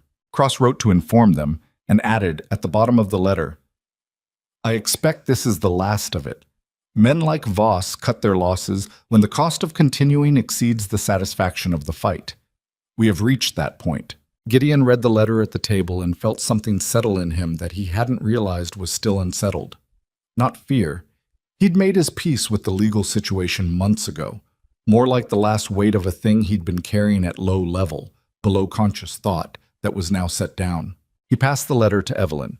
She read it and set it down and said, "Good," and went back to the accounts she'd been working on, because that was Evelyn.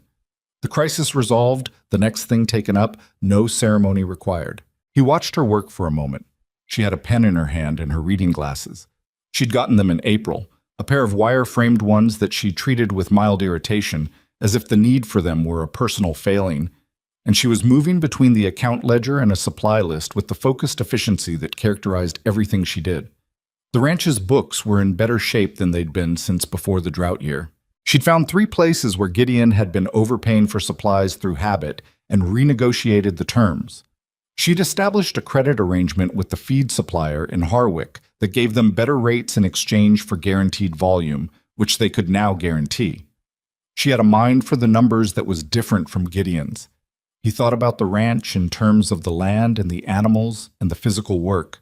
She thought about it in terms of systems, the interconnection of inputs and outputs where the leverage points were. Together they thought about it completely, which neither of them had managed alone. "You're looking at me again," she said, without looking up. "Thinking," he said. "About what?" "About how the accounts would look if you hadn't come," he said. She looked up at that.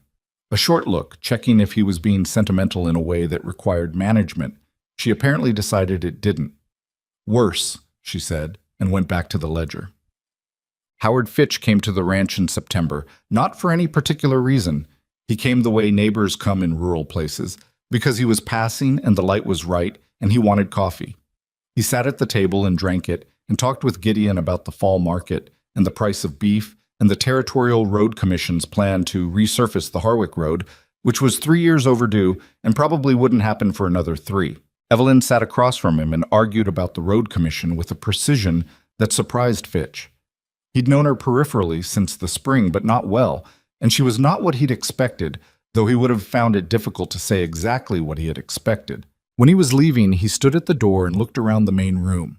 The children's boots lined up, the table with its mismatched chairs acquired at various points over the past year, the drawing Thomas had made of the cattle rotation framed and hung on the wall because Evelyn had framed it without telling anyone she was going to, and he said to Gideon, but loud enough for the room, "You've done something here."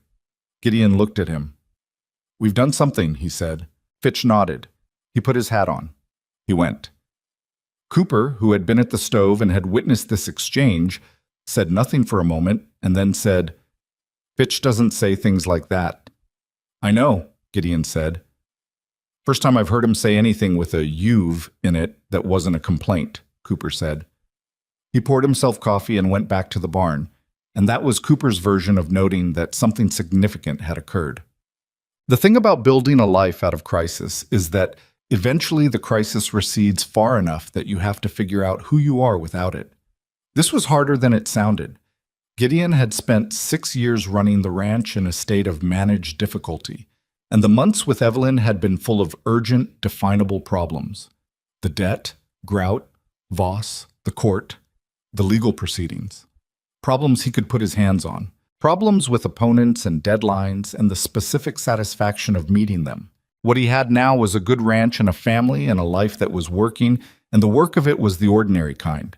The daily maintenance of things you've chosen and are choosing again every day, without drama to make the choice feel significant. He talked to Evelyn about this one evening in late October, which was not something he would have done 6 months earlier. He had gotten better at saying things out loud, slowly, in the way that happens when you live with someone who asks direct questions and doesn't accept deflection as an answer. "I feel like I'm waiting for something to go wrong," he said. She looked at him. "Are you worried something will?" "Not exactly. More like I don't know what to do with the quiet." She thought about this seriously, which he appreciated. She didn't dismiss it or reassure him that the quiet was fine and he'd adjust. She thought about it. "I felt the same after Daniel died," she said. "Not right away. Right away there was too much to manage. But later, when things had stabilized into just being hard without being an emergency, I kept reaching for the emergency and finding it wasn't there." She paused. "I think the answer is that the ordinary things have to be enough. Not because they're dramatic, because they're real."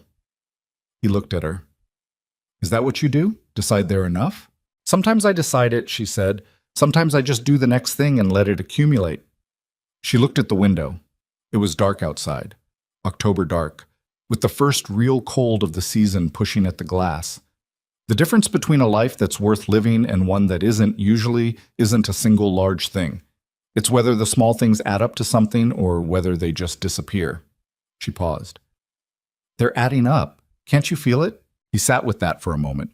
He thought about Peter calling him Papa, and Ruth's composure in Haverstock's office, and William driving fence posts, and Thomas arguing with Miss Pratt about mathematics with the ferocity of someone who believes accuracy matters, and May's absolute confidence that the world would accommodate her, which was not yet wrong. He thought about Evelyn at the Harwick Road at sunset, and Evelyn at the kitchen table at 5 in the morning, and Evelyn standing her ground in front of Voss's riders with 7 children behind her and nowhere to go except forward. "Yes," he said. "I can feel it." Pass. Winter came back, as it always did. But it was a different winter. Different in the way that the same landscape looks different depending on where you're standing in it. The ranch was fuller. The barn was tighter against the cold after the new roof. The cattle were healthy and numerous enough that the daily checks were real work rather than anxious monitoring. The house had been expanded by October. A second sleeping room added to the east side, which Cooper and William had built together over the summer in a project that had been loud and argumentative and ultimately sound. There was room now. Not abundance. Frontier life didn't run on abundance, but room. Ruth had turned 14 in November and was teaching May and the twins to read in the evenings by the fire, with the patient authority of someone who has been teaching younger siblings to do things since she was old enough to do them herself. She was not always patient. She had her mother's edge when she was tired, and the twins tested her in ways that only 4-year-olds who share a private language can, but she was consistent, which mattered more. Thomas had written a letter to Miss Pratt over the summer, apologizing for his conduct in their disagreement about fence post calculations, and had included in the letter a detailed proof of his position that was both correct and entirely too long. Miss Pratt had written back accepting the apology and engaging with the proof, which had earned her Thomas's complete and permanent respect. He came home from school on the days she covered mathematics with a specific brightness that Evelyn recognized and Gideon had learned to recognize, the brightness of a mind that has found work equal to it. William, at 12, had grown 4 inches since the blizzard and was developing the quiet competence of a boy becoming a man in a place where competence was not abstract. He knew the cattle. He knew the land. He asked Gideon questions about the ranch's history, about the drought year, about the decisions that had cost them, about what Gideon would do differently. And he listened to the answers with a seriousness that occasionally made Gideon feel he was being prepared for something, though he couldn't say what. One evening in December, William said, "Do you think this land will still be ours in 20 years?" Gideon looked at him. "If we run it right," he said. "What does running it right look like?" "Doing what needs doing without taking more than the land can give," Gideon said. "Not expanding so fast you can't sustain it, keeping the water rights solid, building the kind of reputation that means people deal with you honestly because it benefits them too." William nodded slowly. "That's what Mama says about the accounts," he said. "That it's not about the number today, it's about what the number means you can do next year." "Your mother's right," Gideon said. William looked at the window. "I want to stay," he said. "When I'm grown, I want to be part of this." It was a simple thing to say, and a significant thing, and they both knew it. Gideon looked at the boy who had carried his family's freight across the worst year of their lives, with a composure that should have been too much for 11 years, and who was now sitting at his table in his house, in the particular relaxed way of someone who has decided where he belongs. "This'll be here," Gideon said. The woman who had arrived chained in a blizzard. That was how the story went when people in the district told it, and people did tell it. The way communities tell stories that mean something to them. Not always accurately, not without embellishment, but consistently. Consistently, the story was about a woman who had not broken, who had gone from a post in a snowstorm to the head of one of the most respected ranching operations in the territory, who had argued with an attorney, challenged a corrupt judge's ruling, organized the support of 6 ranchers, and negotiated cattle prices at the Harwick Spring Market with enough skill that the dealer there, a man named Orville, who had been doing it for 30 years, had said afterward to no one in particular that he'd never felt so thoroughly managed in his life. But the story always got Gideon wrong, and he'd stopped correcting it. The story made him a hero, the man who stopped when others didn't, who spent his fortune and risked his ranch for a stranger. There were elements of truth in it, but what the story missed was the part that actually mattered. That stopping was the easy part. That spending the money had been easy. That the hard part, the part that had actually cost him something and given him something back, was the choice to stay in it, day after day, through the legal proceedings and the cold mornings and the arguments about cattle counts and the long evenings when the children were in bed, and 2 people who had come to each other sideways tried to figure out the language of the life they were building. That part didn't make as good a story, but it was the true one. What he had come to believe over the months of it was this, that people talk about courage as if it's a single act. A moment. The rider who stops at the trading post. The man who stands between the riders and his door. These things happen, and they matter, but they're the visible surface of something that runs much deeper and much longer. The real courage was the daily kind. The decision, made again every morning, to be present for the people who depended on you without resenting the weight of it. To be honest about your own limitations while still pushing past them. To let something matter to you, even knowing that things that matter can be taken. Evelyn had that courage in quantities Gideon was still discovering. She had exercised it for 2 years before he met her, alone, without credit or witness, in a way that had cost her everything except the thing that couldn't be taken.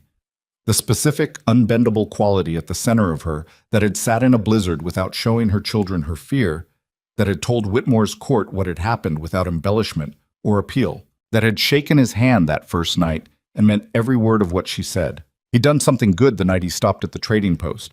He knew that. But she had done something harder over a longer time, and without anyone stopping to help, and he thought about that sometimes. The version of the story where no one stopped, where Evelyn Mercer spent another year under contract, and another, while her children grew in the specific way that children grow when hope has been systematically removed from their environment. He thought about it, and then he let it go. Because the version where someone stopped was the version that had happened. And what you do with the version that happened is you try to be worth it.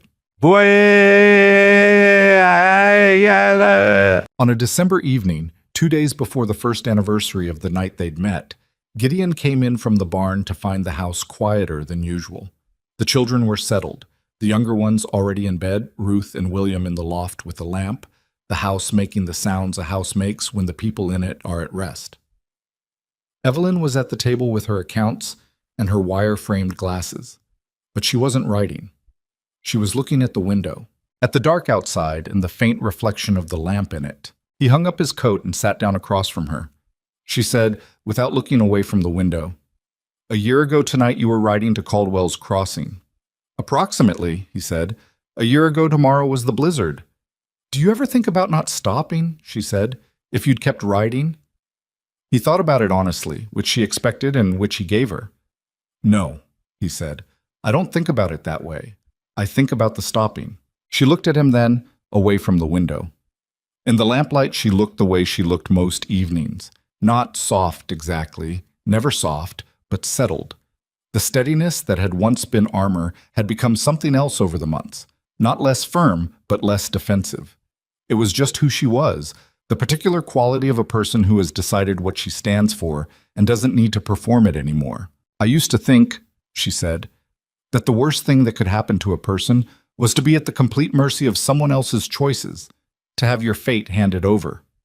She paused. "And then I thought about all the times my fate has been in someone else's hands, and it turned out all right. Ruth choosing to hold the younger ones together when I couldn't. William choosing to be honest with you about who I was when you didn't know. You choosing to stop." She paused again.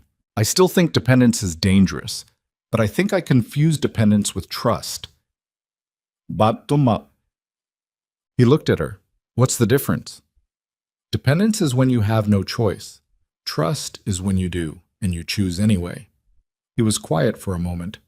Outside, the wind moved through the yard. A winter wind, but nothing like the blizzard. Just weather. Just the normal hostile beauty of a frontier winter, which they were equipped for. "I choose it," he said, simply, without embellishment. She held his gaze for a moment. Then she took off her reading glasses and set them on the ledger and said, "I know you do. So do I." They sat at the table in the warm house while the winter did what winters do outside. And inside the children slept the particular sleep of children who are safe, which is the deepest kind there is. Cooper was in the bunkhouse with his almanac. The cattle were in the barn, settled and counted. The accounts were balanced. The east barn roof was solid. The legal papers were in the locked box in the workshop, where they would stay until they were no longer necessary, and then a while after that, because Evelyn believed in documentation. It was not a grand ending. Gideon would not have trusted a grand ending. What it was, what it had been, from the moment he stopped on the road to the moment they sat at the table in December, was real. The realness of it was the whole point. You don't build something worth having from grand gestures. You build it from the small, repeated choices to show up and do the work and tell the truth and stay, even when staying is hard, especially when it is. You build it from two people deciding, separately and together, that this, the table, the lamp, the children asleep down the hall, the land outside, the ordinary, ongoing, difficult, beautiful thing, is worth the building. Outside, the wind settled. Inside, the lamp burned. The ranch held. And the woman who had arrived in chains became, over time, exactly what she had always been. Herself, fully, in a place that was finally large enough to hold all of it.